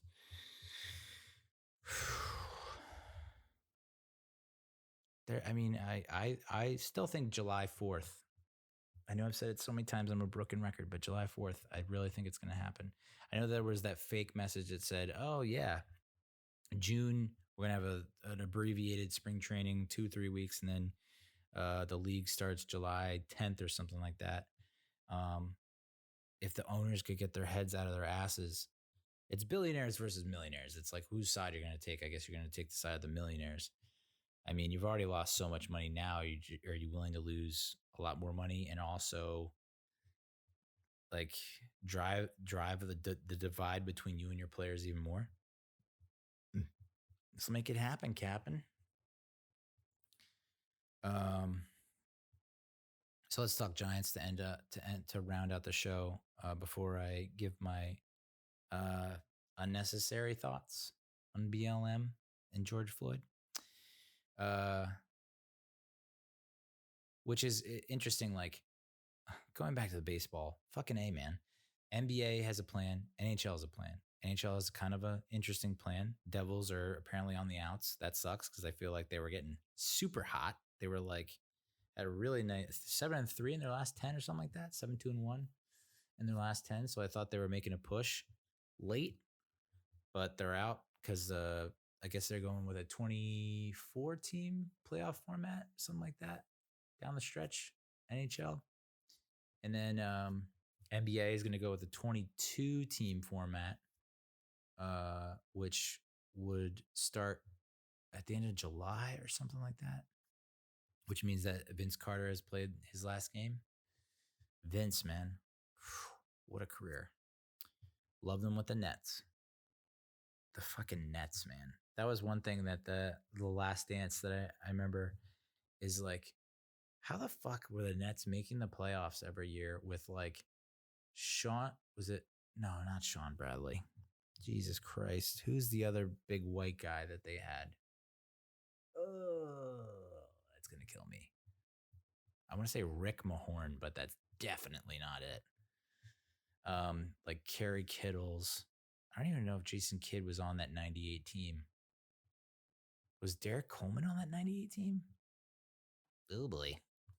So, but yeah, the NBA and NHL, they're working things out. The NFL is like supremely confident that they're gonna have a season, even if there are no fans. By the way, Texas is allowed to have fans. Like if we ended up playing in the baseball season, like every other state that has a team doesn't fans aren't allowed, but Texas can have fans in their stadium. That seems a little unfair. But life isn't fair. Right? Oh boy. So yeah, the baseball needs to get their act together. Like, and this is why you're losing ground to soccer because you can't figure it out. Figure it out.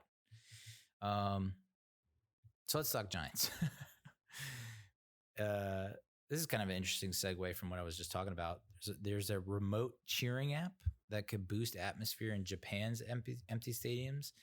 I feel like they kind of did this with the NFL draft, where they just like had like a gallery view Zoom of a bunch of fans like screaming in the background as Goodell's like Goodelling. And I think Joe Buck was saying, someone was saying that they were going to pump in like fake crowd noise, virtual, and then have virtual fans like CGI'd into the stadium, like fake crowd noise. And I don't know about piping in fake crowd noise, but it would be interesting if they could pipe in like actual real fans crowd noise. But I don't know how they would do that without like serious censoring. The other idea was, and I think it was an ex-player, was saying that they should have all the players mic'd up in an empty stadium. And I'm thinking to myself, I mean, you want to talk about like FCC complaints out the goddamn yin yang twins. Mic up every player. I mean, yes, that would be awesome. I think in baseball, it's interesting. I remember they did it with Anthony Rizzo with the Cubs. I think they mic'd him up during the game, and that was cool. I think it was a spring training game. I cannot see that working in like the NBA or the NFL. I think those two, NHL maybe, I don't know, but yeah, you're gonna hear some foul trash talk in an NFL game. I mean, you already hear it in a crowded stadium now, and they somehow managed to censor it. I don't know. You'd have to have like a delayed feed or something. The big news though, Eli Manning is on Twitter. Oh my God, it's finally happened. And he came out hot, and I was like, wow, is this going to be Eli Manning for the rest of our days? And of course, no, it was all a ploy. It was all like a sponsored thing with like Frank's Red Hot for that charity golf event with Peyton Manning, Phil Mickelson, Tiger Woods, and Tom Brady, which I kind of forgot was on. And then I tuned in for like the last, like presenting the check. I was like, great. Everyone's talking about it. I missed it. Way to be, Neal. But yeah. Eli was just tweeting to promote that charity event and to promote Frank's Red Hot, apparently. Came out firing. He had a pretty couple good tweets here and there. I think he roasted or he burned Tom Brady.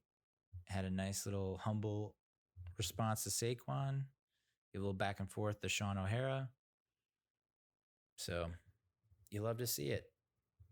Came out firing with a Jimmy Chitwood from Hoosiers quote. Oh my goodness. And then I don't know. I've been on Twitter kind of here and there, so I don't know if he's keeping up with it. But it'd be interesting to see if he tweets it. From what I've heard. So I guess I could say this now. Maybe not. I don't know. I have a friend who married a girl whose cousin is cousins or friends with Zach Diassi. I partied with Zach at a bachelor party in New Orleans. Awesome dude. And, the word on the street is that Eli, like when you get together with him, he just does not want to talk football. He wants to talk about anything else except football. And like, I guess he won't even watch the game. So I was curious to see, like, is he going to watch Giants games and then tweet about it? But it doesn't seem like that's going to be the case. Of course, that's not the top story in the world of the New York Football Giants. Top story is DeAndre Baker. So I'm very thoroughly confused by this story. And I guess this kind of ties into what I'm going to finish on with Black Lives Matter and George Floyd. But how in the fuck is he accused of armed robbery with his friend Quentin Dunbar at a cookout, at a barbecue? He's accused of armed robbery. There's details about how he has a gun. He's brandishing the gun. He had lost $70,000 in gambling or playing something at someone's house like the day before or earlier. I mean, details about how he and Quentin parked their car a certain way so that they could escape easier after they rob people. And I just don't understand. It's like you're rookie on a rookie contract. Yeah, it's not as great as it could be down the road if you perform well and then you go through free agency and you're still making millions of dollars. And yeah, maybe you don't have all those millions of dollars right off the bat, but you still have a hefty sum of money. So losing $70,000, unless you're living some kind of lavish lifestyle where you're just plowing through your cash reserves, which, I mean, it happens with players. You buy your mom a house, you buy your buddy a Escalade. It's like, it can go fast if you have a huge entourage. But like to lose 70,000 and then to go through armed robbery when it's like, dude, do you think you're going to get cut? Like you have 3 years left on your contract. So that's where it's like confusing. Like, why would he what? And he like told someone else to shoot someone that was entering the party because he didn't want them to go run away and tell the police. And it's like, these are details. It's not just like, oh yeah, he robbed us. And it's like all these witnesses corroborated that guy and that guy pointed a gun, threatening us, taking watches and cash or whatever valuables that total about around 70,000, I guess, to cover the loss from the gambling, and then telling someone else to kill that guy that just walked in. It's just like, that's confusing, but maybe it happened. I don't know. Maybe he's that dumb. He doesn't have the best reputation, falling asleep in meetings, being late, looking sluggish and lackadaisical on the field, blowing coverage. I don't know. Maybe it is true. And then the lawyer comes out. His lawyer comes out and says, yeah, charges should be dropped by the end of the week. It's like, what? I mean, there was a manhunt for him and he had to turn himself into police because it was like, this is probably what happened. But then the lawyer said that Baker has an alibi because he was logged in on a Madden video game at the time of the alleged crime. I mean, I guess that's an alibi. I mean, I have not played Madden online ever. I don't play any online video games because, I mean, I'm a fragile,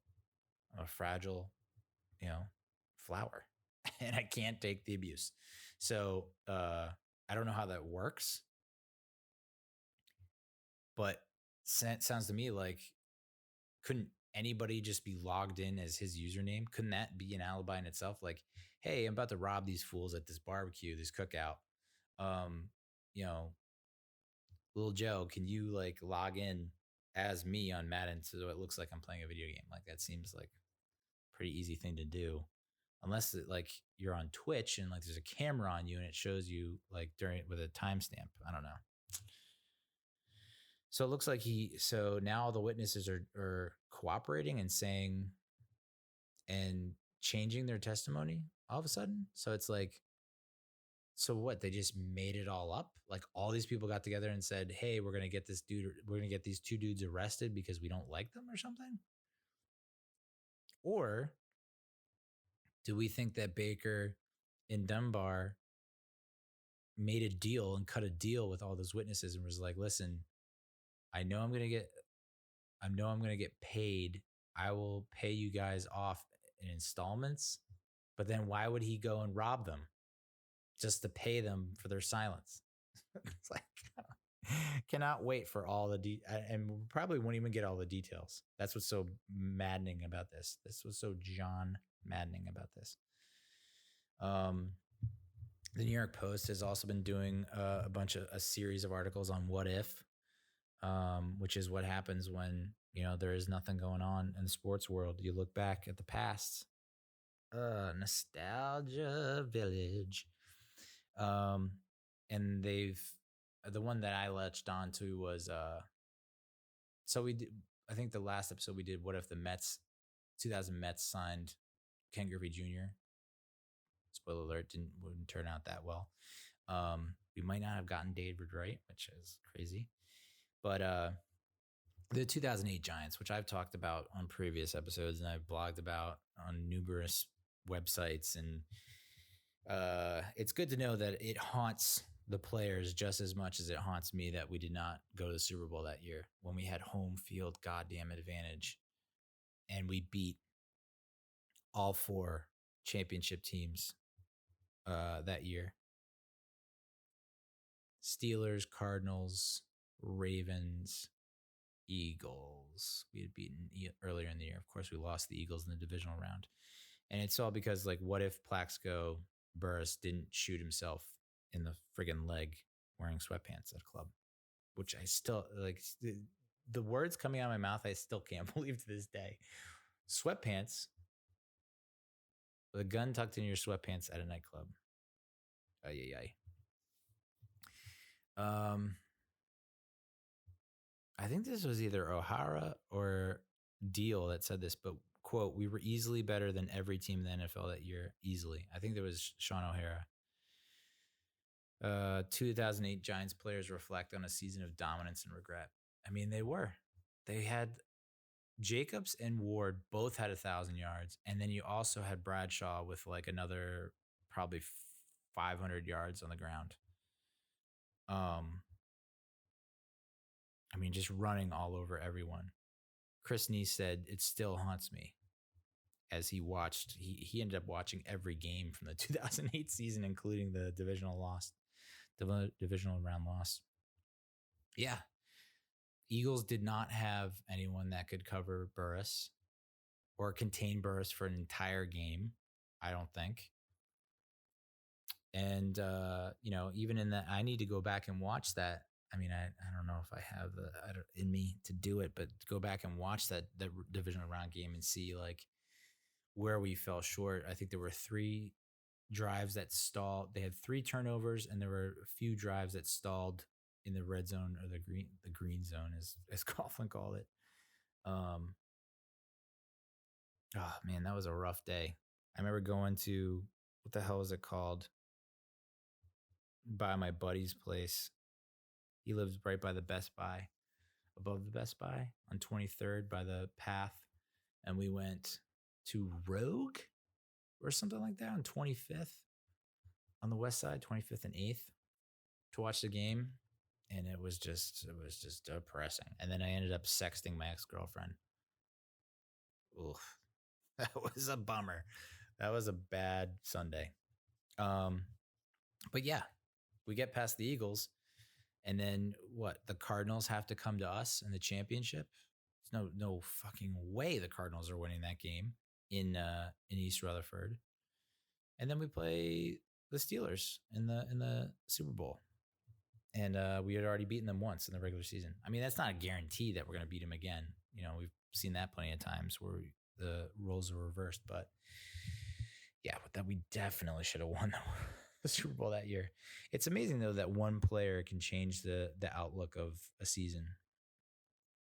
I mean, they keep saying we were 10-1, and I think we're 10-1, and then we beat the Redskins, and Plaxico didn't play that game because he had a hamstring issue or something like that, and then it happened.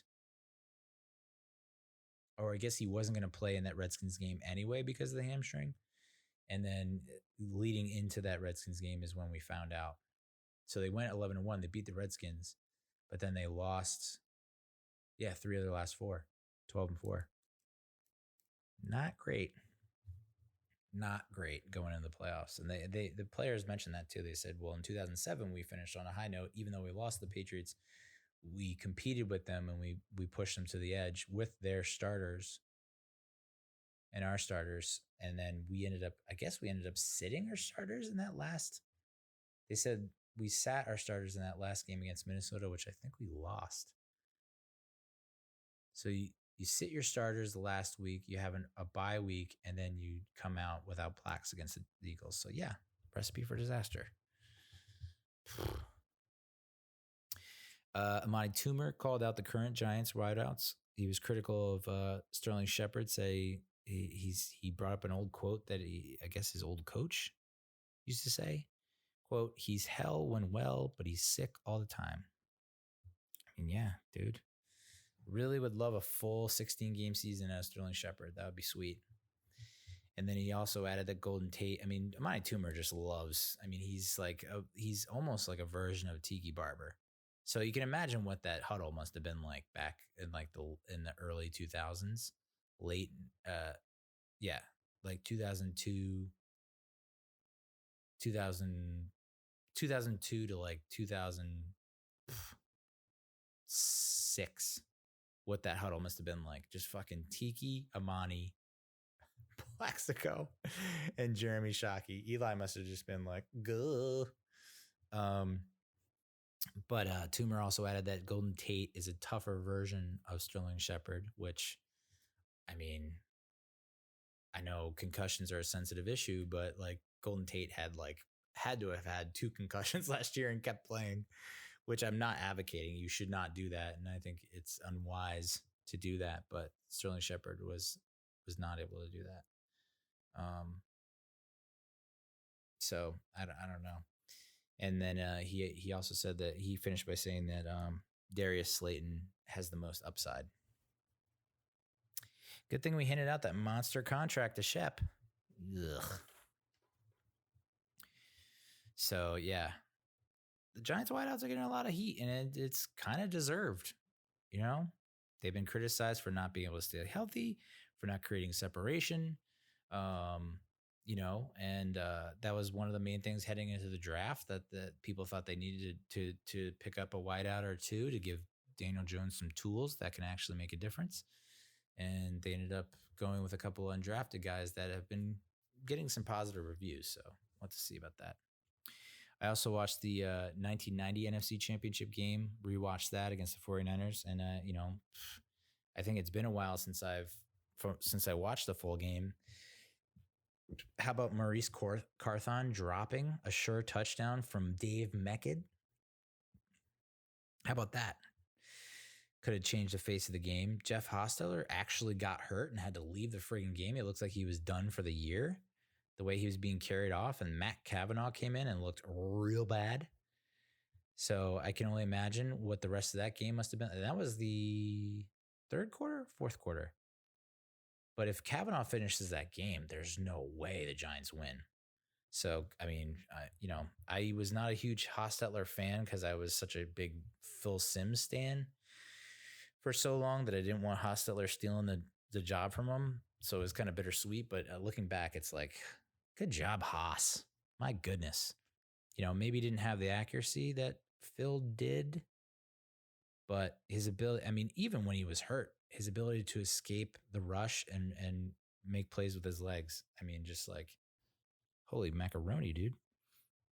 And then the other takeaway I had was the fake punt with the up man, Gary Reasons, on 4th and 2.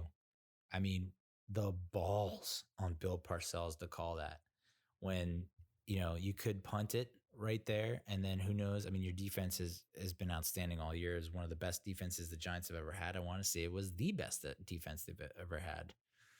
Better than the 86 team.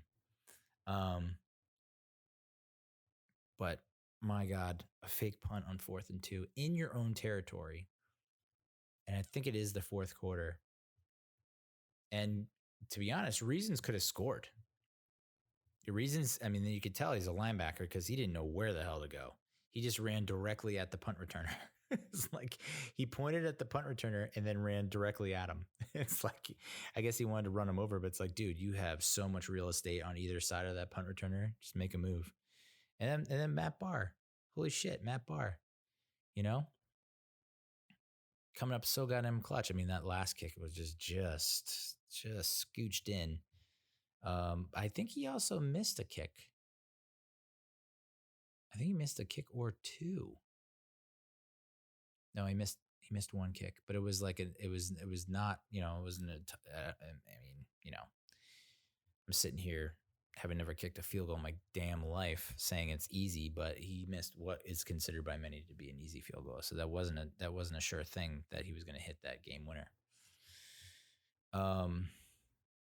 I like pleasure spiked with pain. It's my aeroplane. So I watched the Emmitt Smith game. If you're not familiar, this was it was a 1993 regular season game, but it took place in January '94, and it was not the full game. It was just highlights. And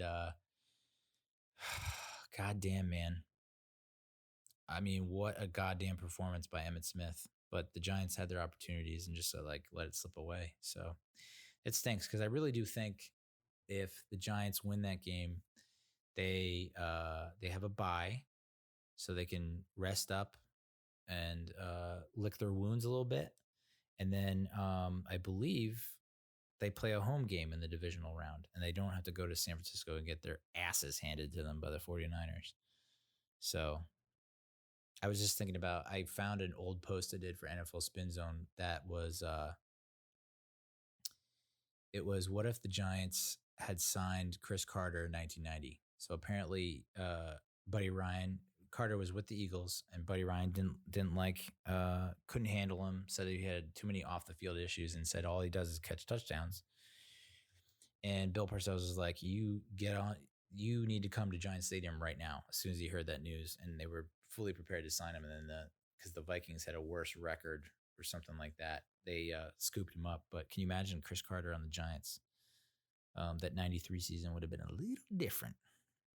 So, and I also, in that article, I said that Bill Parcells wouldn't have left, which is a very bold statement. It's like you win in 90, and it's like you just signed this Chris Carter who, like, he did okay in 90. But, like, is that enough for you to stick around for more years? I don't know. Victor Cruz, this is a kind of an old news item, but Victor Cruz says the Giants boat trip photo will haunt him for the rest of his life. A lot of haunting going on for Giants players now that there's, like, not a whole lot of sports going on. It's like we're just going to look back at the past and relive just haunting performances. Yeah, dude. I mean, if you don't go on that trip, do you win that game? I don't know. I mean, the wide receivers had a ton of drops, and it's one thing if they had a bye week and they go on the bye week and then go to Green Bay, and after a bye week, maybe that's one thing, but going game week is another thing, I think. And Victor Cruz, even though he was not, I think, what is he? He was 30 at the time, 29, 30 years old. He is the veteran guy of that group, and he could very easily just say, hey, let's take it easy. And that was a game where they had a ton of drops, especially in the first half. And I think I blocked out and blacked out that game from my memory because I just don't want to relive it. But I watched a compilation on YouTube of, like, all the drops that the Giants had, and it was egregious, dude. Beckham dropped a touchdown. Shepard dropped a touchdown. Shepard dropped a first down. OBJ dropped a first down. I mean, who knows? They score the touchdown there. They score the touchdown there. They get a first down there. Maybe they score another touchdown. And it's like we don't lose by fucking 20 some odd points. We had such a good defense that year too. Such a good defense. And the offense just could not get their fucking shit together.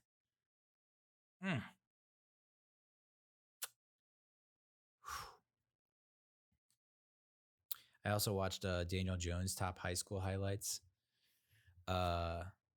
He looks the same as he does now. It's, like, so bizarre to me. I mean, I remember watching, like, Tony Romo's high school highlights, and I'm like, look at Romo. I mean, you can kind of see he has the same throwing motion and whatnot, but it's like you can tell it's just, like, so high school. Daniel Jones looked like a professional in high school. He just didn't look, he looked so out of place.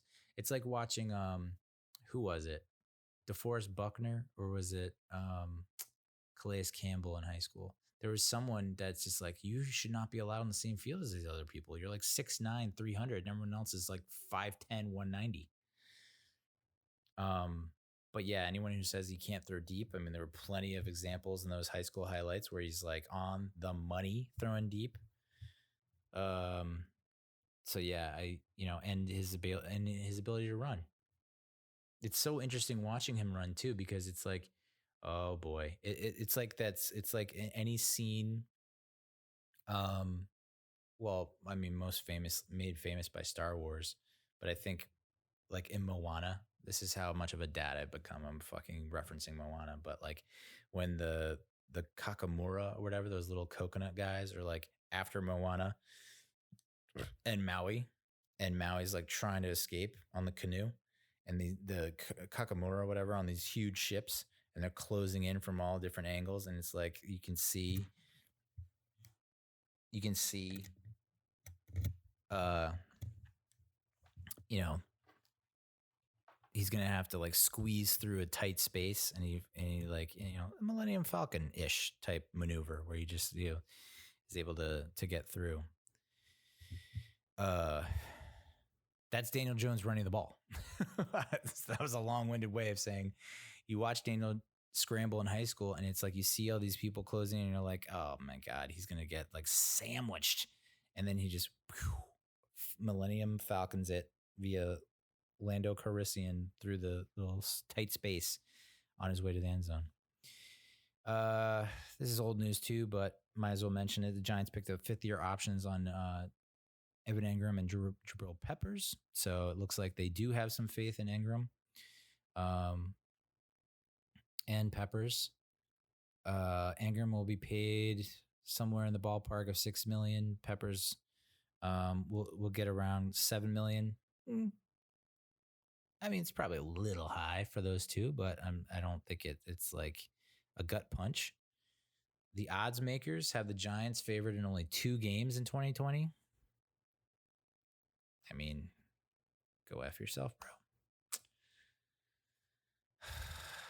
The Redskins and Cardinals, which, I mean, we're really going to look at a fucking 2-14 season.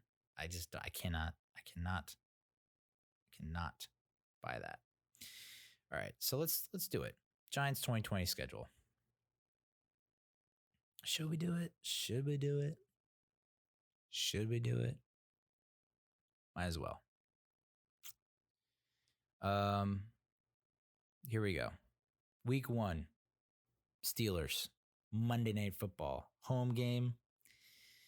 I don't know what to think of the Steelers. I mean, Big Ben's back, and he like shaved the beard, and so everyone thinks, oh wow, he's back. It's like, okay, he's back.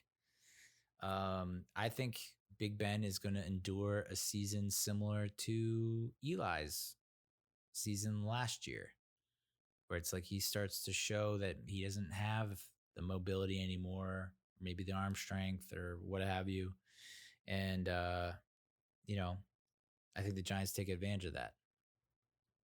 I posted about what I thought the record was going to be. And I think I said this was an L, but it's close. I think it's a winnable game. At the Bears, I think we win that. I think the Bears are just like in a state of disarray. They have fucking 10 tight ends, which is outrageous. Home against the 49ers, that's a loss.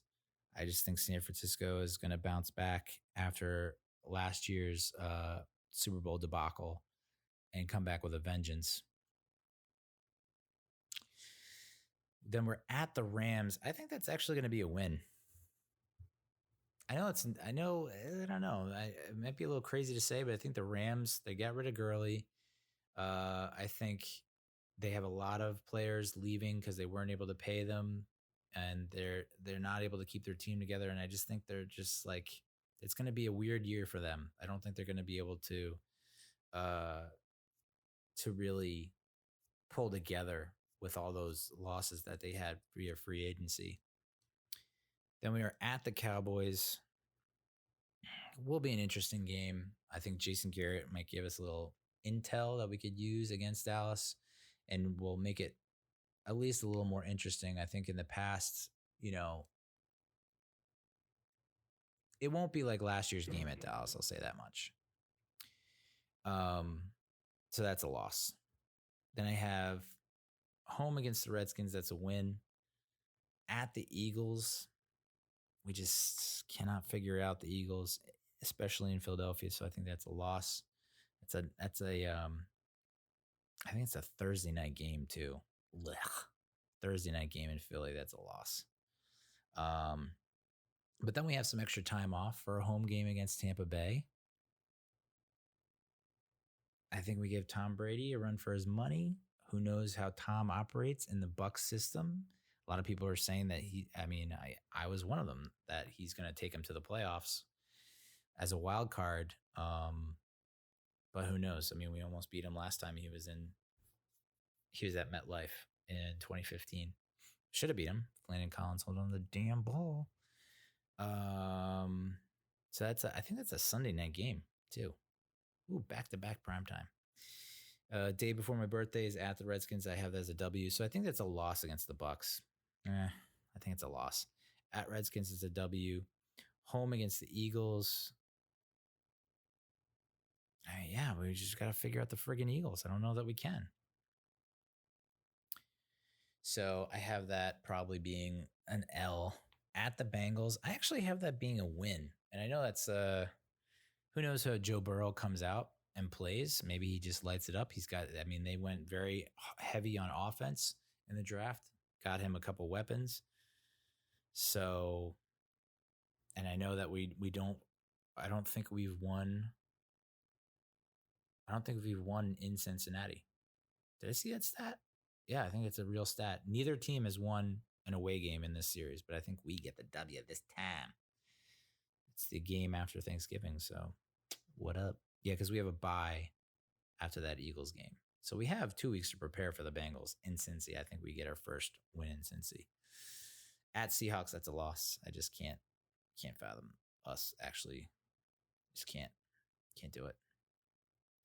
Home against the Cardinals, I think we win that. Home against the Browns, and I think OBJ comes out and has himself.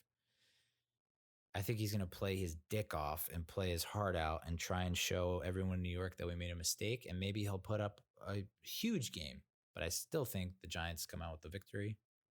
And then I got to move my phone. Home against at Baltimore. That's a loss. And then home against the Cowboys. And I really want that to be a W. So let me see if I can pull up.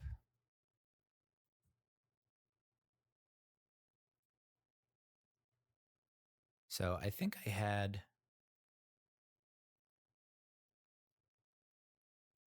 it 7 and 9. Oh, yeah, this fucking code, dude. I don't know. So let me look here. So we got 0 and 1, 1 and 1, 1 and 2, 2 and 2, 2 and 3, 3 and 3, 3 and 4, 3 and 5, 4 and 5, 4 and 6, 5 and 6, 5 and 7, 6 and 7, 7 and 7, 7 and 8. Yeah, so I had 7 and 9, but I could see us doing 8 and 8 or 9 and 7. I think this could be very similar to. So yeah, I mean I forget who did this, but the 5 storylines to look forward to: Andrew Thomas versus Chase Young. We're gonna get to see that twice a year, and I think Andrew Thomas is gonna come out on top every single time. Of course, Odell coming back. That's gonna be a ridiculous game, even though it's late in the season and probably both teams won't be in the hunt. I'll tune in for that shit for sure. Brady the Buck. It's going to be weird seeing Brady in a Tampa Bay uniform, and maybe he doesn't capture the same magic with the Bucks as he did with the Patriots, but I'm probably on the wrong side of history there. We get to see Kyler Murray and Isaiah Simmons, the guy that we all thought we were going to draft. We'll see how he comes out and plays. There are a lot of people saying that Xavier McKinney is a better version of Isaiah Simmons, which is a little, I think, they're stretching it a little bit. And There's a little bit of bias there. And of course, Jason Garrett returning to Dallas is the other big storyline.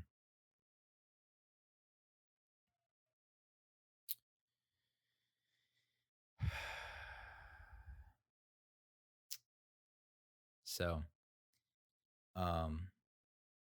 yeah, that's that. That's that. I will say, I watched the 1981 season yearbook, which I love that they're putting those on YouTube, narrated by the late, great Frank Gifford. The 81 season was really super interesting. It's Lawrence Taylor's first season. You had Phil Simms start the first 10-ish games and go 5-5. And then Scott Brunner, that 1980 draft pick, comes in and like does not play that great, but goes 4-2. And so the Giants go 9-7 based on like their defense was just like insane. It was the Crunch Bunch: Harry Carson, Lawrence Taylor, Brian Kelly, Brian Van Pelt, Terry Jackson at one corner, Mark Haynes at the other corner. I want to say Bill Neal, rookie defensive lineman, who ended up not staying with the team. And then on the offensive side of the ball, you had Phil, and then you had a bunch of guys that, other than I think Billy Ard, I didn't really recognize any of the guys on offense. It was like maybe Ernest Gray, Byron Williams, maybe. I don't know. So just shows you how far your defense can take you. And then to go into Philly and beat the Eagles in Philly, who were the defending Super Bowl champions. Do I have that right? And to beat them is just like incredible. And then they ended it towards the end of the video. They said it was the first Giants win was it in Philly or against the Eagles? First Giants win against the Eagles since 75 or something like that. Oof. So that kind of got me thinking, and it's like,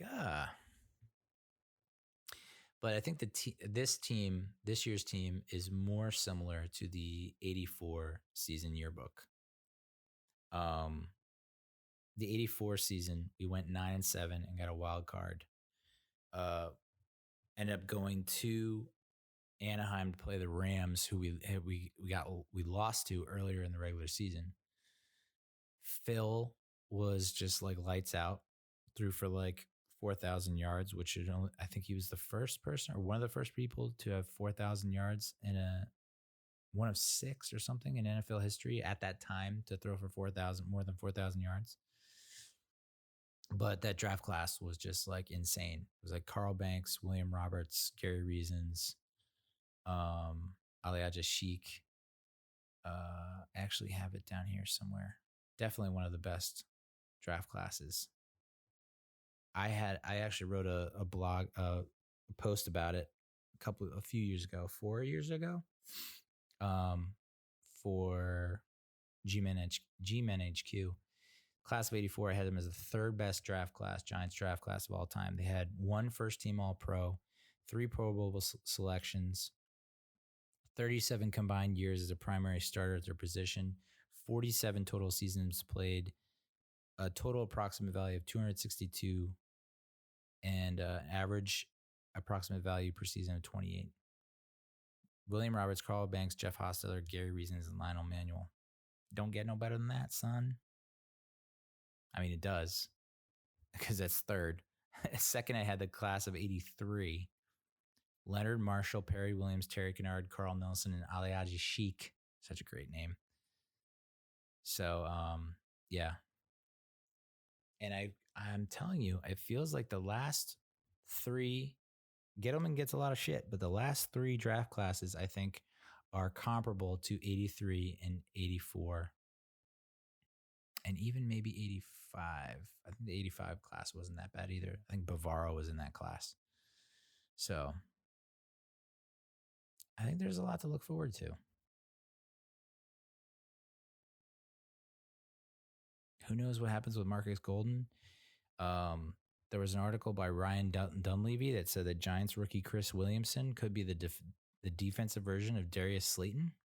His position coach at Minnesota said he's got feet like a corner, but he's built like an inside slot nickel, and he can cover from depth as a safety.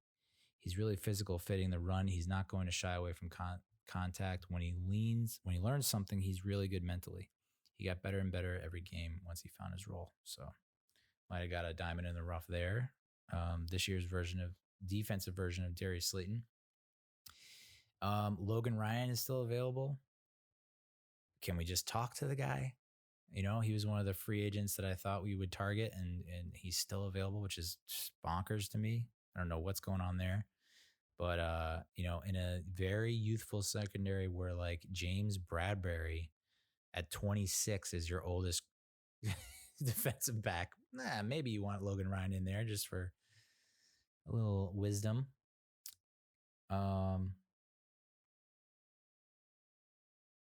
So yeah, if we go 7-9, I'm happy. I know that's not the goal here. We got to make the playoffs, but it feels like we're like the 84 team. The 84 team, according to Frank Gifford, who's narrating that yearbook on YouTube, said the 84 team was projected to be like dead last by everyone across the board. Consensus dead last in the NFC East. And, they surprise a lot of people. And I think that's what can happen here.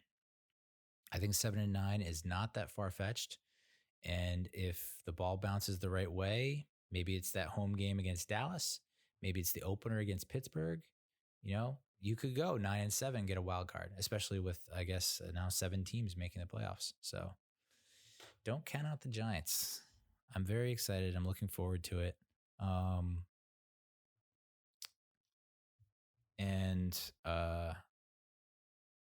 If all these rookies get all those jitters out of their system and they don't have their sophomore slump, you're looking at, you could be looking at potentially a reincarnation of the Giants defenses from the 80s and 90. I really do believe that. All right. So that's the show. Hopefully we'll do. Oh, well, I didn't even comment. So everyone's probably stopped listening by now, but my thoughts on Black Lives Matter and George Floyd and Breonna Taylor and Aubrey and pretty much a whole mess of Black folks who are being killed by police. That shouldn't be. Obviously, I'm a straight white dude. I'm in the majority. I'm not marginalized. I think in the past, I've always been very defensive and angry when people say I have privilege. And I remember when the Black Lives Matter movement started, I think it was after Ferguson was it Michael Brown? In 2014. And I remember saying, oh, Black Lives Matter? What? All lives matter. That was my response. It was. And I think that was a lot of response. And it's still a response today. And now I realize it's just not the response that you want to have. What the message is not Black lives matter more, or Black lives are the only lives that matter. But it's like Black lives matter. And it's such a simple message and people can't grasp it. And, it's unfortunate that, there are a lot of people out there who get so pissed off about the movement. And it's like the movement is about inspiring change and making progress. And you look at Colin Kaepernick and what he did, and we're going to look back. And I think in 5, 10, 15, 20 years down the line, before I croak and kick the bucket, Colin Kaepernick is going to be viewed as an agent of change. I don't want to say on the same page as Martin Luther King, but certainly someone who brought awareness to the issue. And even though, he had to, I don't want to say martyr, but he definitely had to pay for what he did. And it was a huge sacrifice on his part to get blackballed, blacklisted. He definitely got blackballed, blacklisted. That the dude could still play, even though he wasn't at the same level as he was in like 2012, 2013. Um, he still could have played for a lot of teams and made a difference. But I think there was still that fear that there would be a revolt amongst the fan base and like not buying tickets and not going to the game and protesting against him for protesting essentially police brutality. I mean, not essentially, it was. He's protesting police brutality. And now with everyone having a phone that has video camera capabilities, which I can't believe that wasn't a thing in 2014, but and the proliferation of social media and seeing how these police react so violently and aggressively, um, you know, I never really have been a political person. I mentioned in the intro that I never thought of myself as like a racist. I know that a lot of people are posting videos online about I'm doing this for my black friends, and it's like, I don't honestly, transparency. I've always been honest. I don't have a ton of black friends, and I don't think it was because I avoided, you know, having black friends. I think it just happened that way. But there's a lot of weird messaging going on online, and it was a lot to take in last week, and it's still a lot to take in. And I'm of the mindset, there are people shaming white people and saying you can't remain if you remain silent, you're siding with the oppressor. Which I saw that quote going around, and I was thinking to myself, man, that is that's heavy. That somehow I'm siding with white supremacists because I'm not putting a black box up on Instagram, you know, and I'm not, you know, I'm not criticizing people who did that. If that made you feel like you're doing something, okay. I don't know how much it does. I've never been into protesting because I don't. I just never. I like seeing results and statistics, and this protest actually led to this many people voting this way, and it led to this being passed. And so but so I never thought that protests could really affect change. But you're seeing, I feel like you're seeing a certain degree of change. People just didn't do one protest in Minneapolis after that dickhead murdered George Floyd, while three guys stood around and watched the guy die. It's like, that's just nuts to me. But this feels different. It just feels like people have had enough. And it's so interesting that like if coronavirus wasn't a thing, would this have happened? It feels like this is almost a byproduct or side effect or consequence of coronavirus, which is also ironic because it almost feels like we're going to see a second wave of coronavirus because of all the protests and people in close proximity. But coronavirus, a lot of people lost their jobs, as I mentioned earlier, so much unemployment. And so those people are probably pissed that they don't have jobs. They now have more time on their hands because they don't have a job. I don't got to get up and go to the job tomorrow. And so you're seeing it's being cooped up, having people saying you can't do this, you can't go there, and then seeing someone die at the hands of a police officer when it was so like not necessary, not shouldn't have happened. So I completely understand people that protest. I always thought it was not gonna do anything. It was not gonna have an impact, but it feels like maybe it is having an impact now. You're not seeing the same old response. I think when you saw Ferguson happen, it was like, oh, that's that instance, that event. There's some ambiguity around what actually happened. There's your side of the story, his side of the story. Was he going for a gun? Blah, blah, blah. And so it didn't, the movement was just starting then. And I think,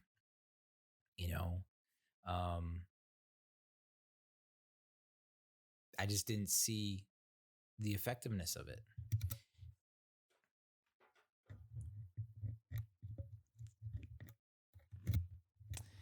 And this feels different. And I know that there are opportunists out there that are looting, and it's like, we got, it's the human race. We talk about race and racism. It's the human race. It's like, you have people trying to do peaceful protests to affect change, which, I mean, the world's noticing.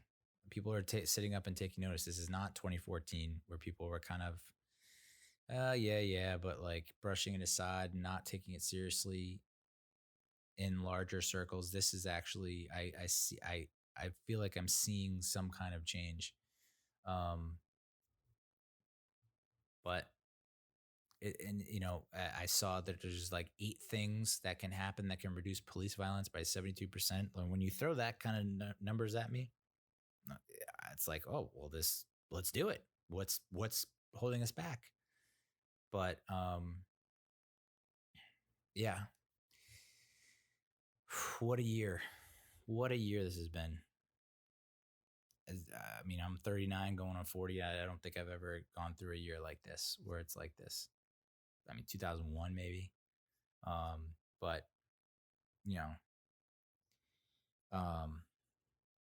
rioting, looters, people are upset about looters and rioting, and it's like, yeah, that's very upsetting. You're allowed to be upset about that.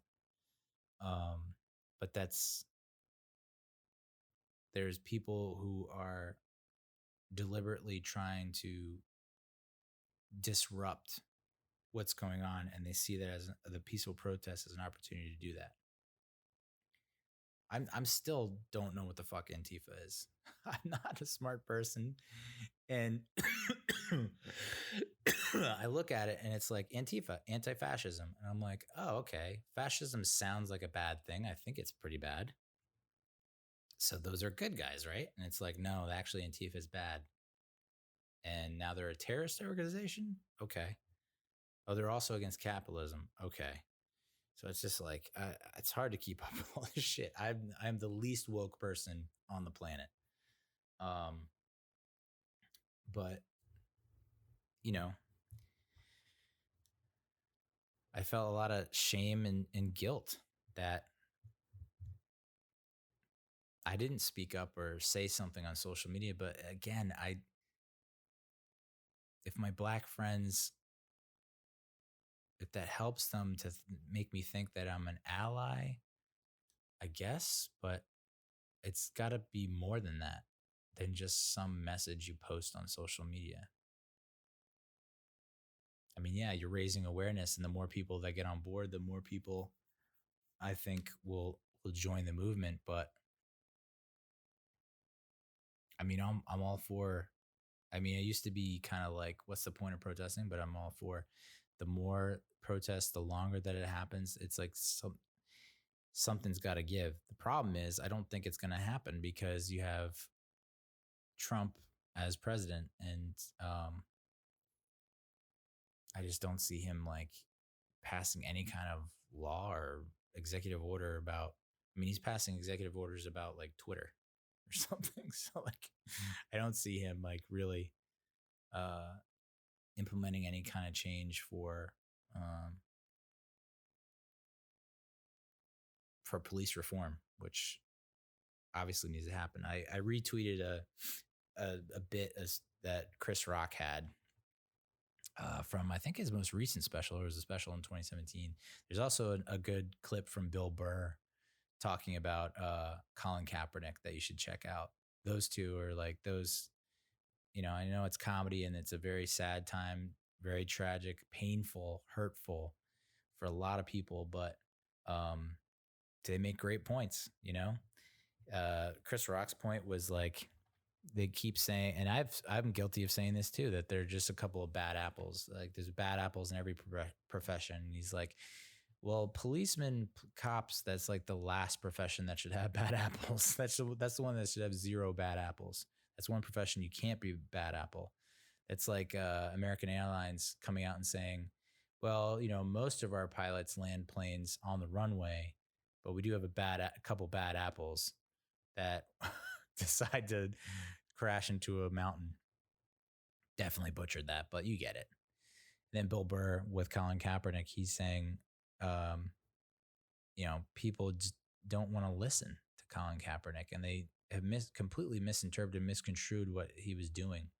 That he was not. It was not a protest of the troops, which a lot of people said it was.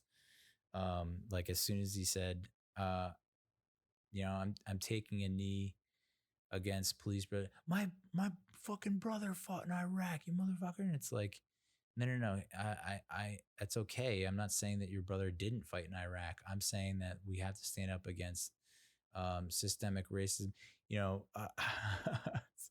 Just the what he goes into is so good. So, I'm a pretty negative, pessimistic person, but it feels like there's a light at the end of the tunnel. I think there's some hope. Hopefully, there's not a second wave of coronavirus as a result of this, because that would be like the ultimate, the ultimate kick in the dick. But yeah, Black Lives Matter. I mean, it's that simple. And I think there are some extremes out there. Like, I'm learning and listening and trying to educate myself, but there's a lot. It's a lot to take in, dude. It is a lot, especially when you grew up in the 80s and 90s when there was some revisionist history going on, and we didn't really get into all the little details of what happened during certain periods. Like I read, there was an article like 75 things white people should do. It's like 75 things, dude. I'm trying to make my wife happy and make sure my daughter learns to be a good person. Like 75 things, and there's like 8 funds to donate to, and it's like, which one do I donate to all of them? How much should I donate? If I donate $5 to each one, am I gonna look like a fucking idiot? Do I donate 50 to each one? That's like, fucking $400, and it's like, ugh. I'm lazy. I'm a lazy person, and my wife is a doer, and she has, made it clear to me that I not good being lazy, but it's almost like, wouldn't it be great if we could just have you go to a website and there's one question, like, or 8 questions, and it's like, should police be allowed this? Should police do this? Should police do this? Should police do this? All police reform questions. And everyone votes online, encrypted, no Russian trolls, none of that shit. And I would do it in a heartbeat. And it was like, all right, boom. All these people say yes, pass it along to the whatever. And then Trump vetoes it or something. So, I mean, my cousin's a cop in Delaware, state police, and he's had some crazy stories. And so I'm not anti-cop. That's the thing. People are very kind of black and white. And if you're not this, you're this. If this, then that. And so if you can't support cops and then also support Black Lives Matter, it's like, you can. I love my cousin. I can't imagine being in his shoes and having to go out there, into the thick of things, not knowing how a person's going to respond. That's got to be super goddamn stressful.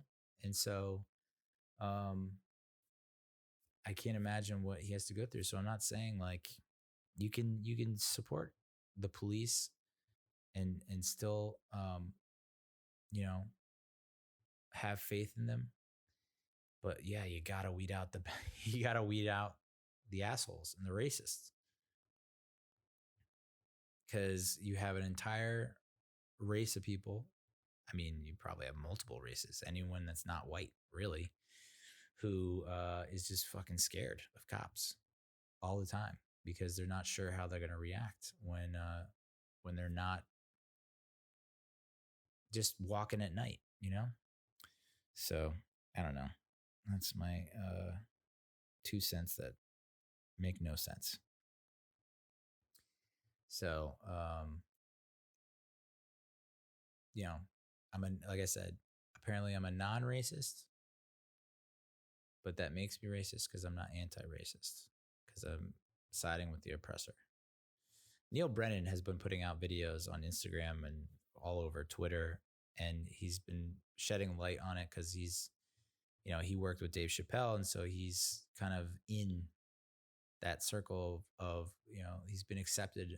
And he said this in his stand-up. He's been accepted amongst the Black community, and he's just been really honest and raw and real about everything. And I appreciate it because it feels,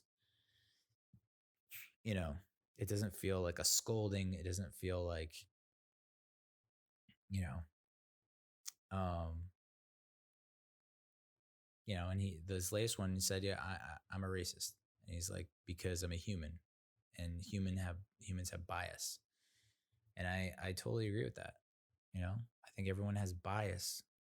There's discrimination. You discriminate every day with how people look, the way that they talk, the walk, whatever. You make snap decisions and judgments. You're human. So I'm not gonna sit here and say like whatever, but it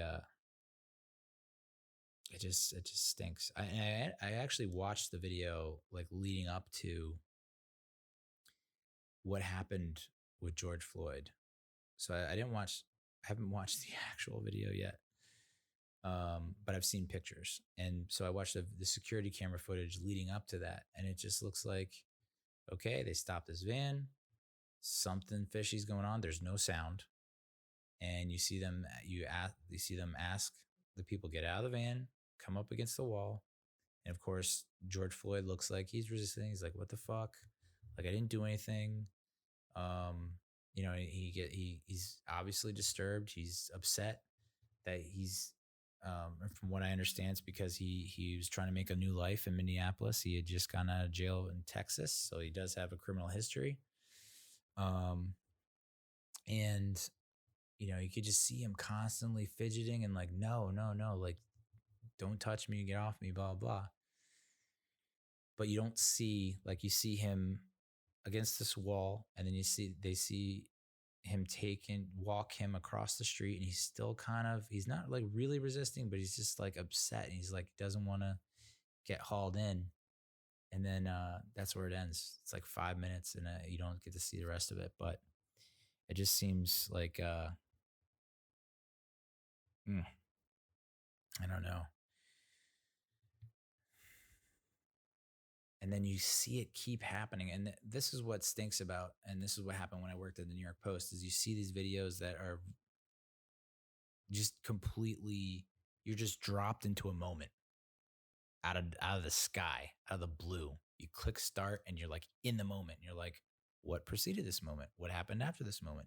You don't know, because this is a 30-second to 1 minute video, and this is what you see. And so that's all you are led to believe, but you don't know what happened before, and you don't know what happened after.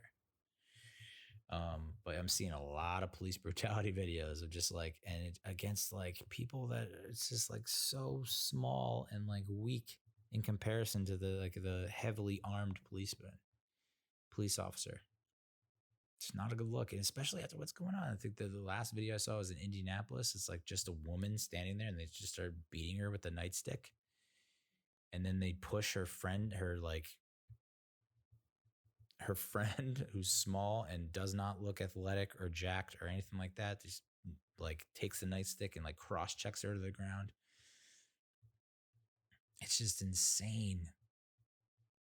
It's just insane.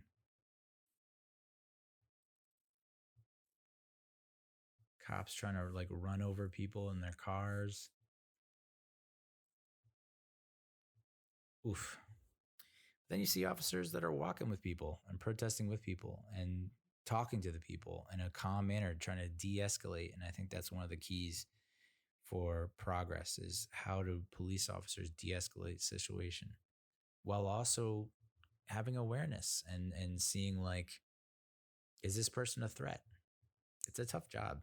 I can't imagine what my cousin has to go through. So,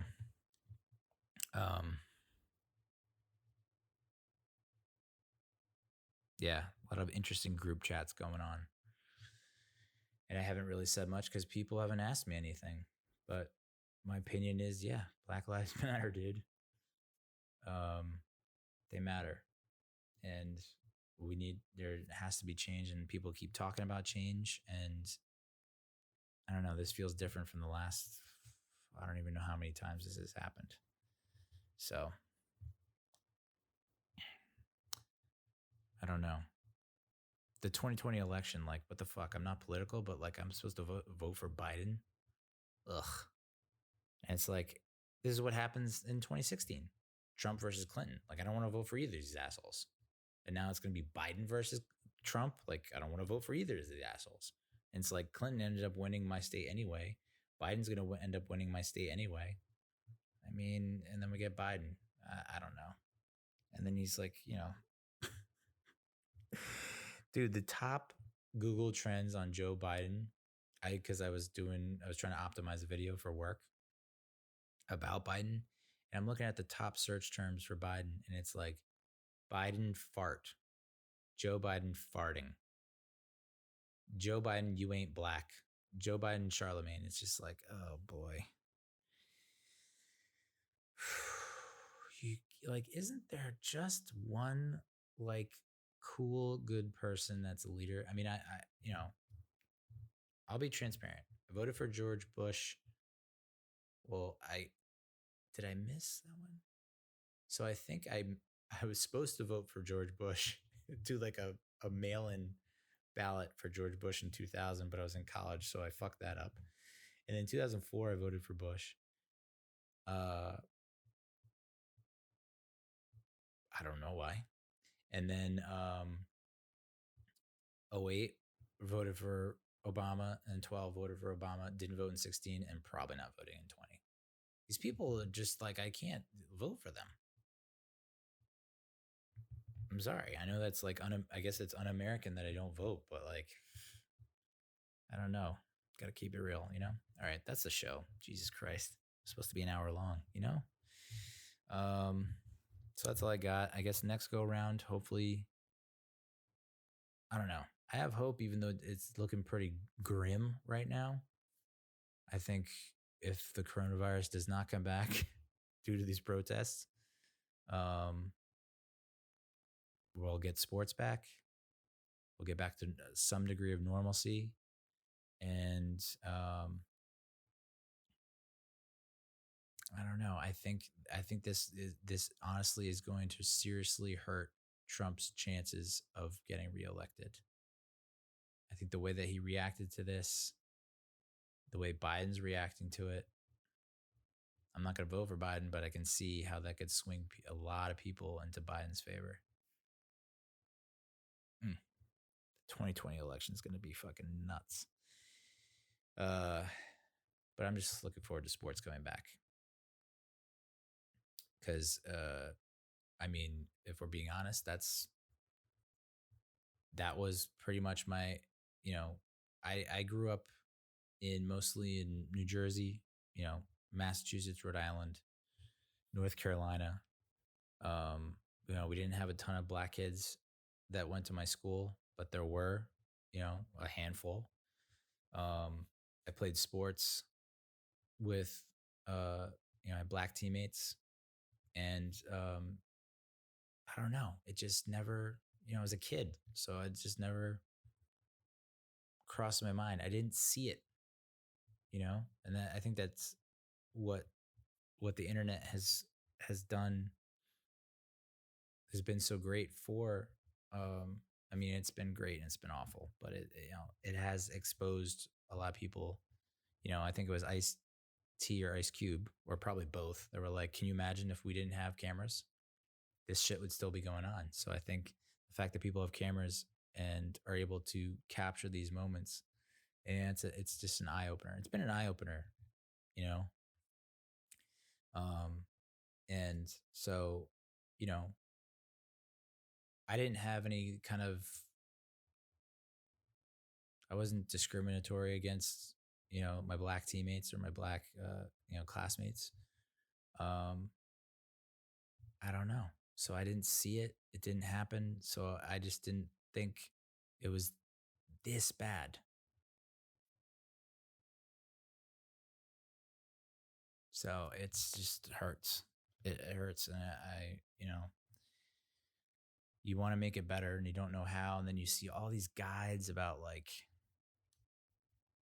literally, it's just so many things. Read these 80 books and do these 80 things. And it's like, I got shit to do. I will try when I have the time, and I don't want anyone to, hurt.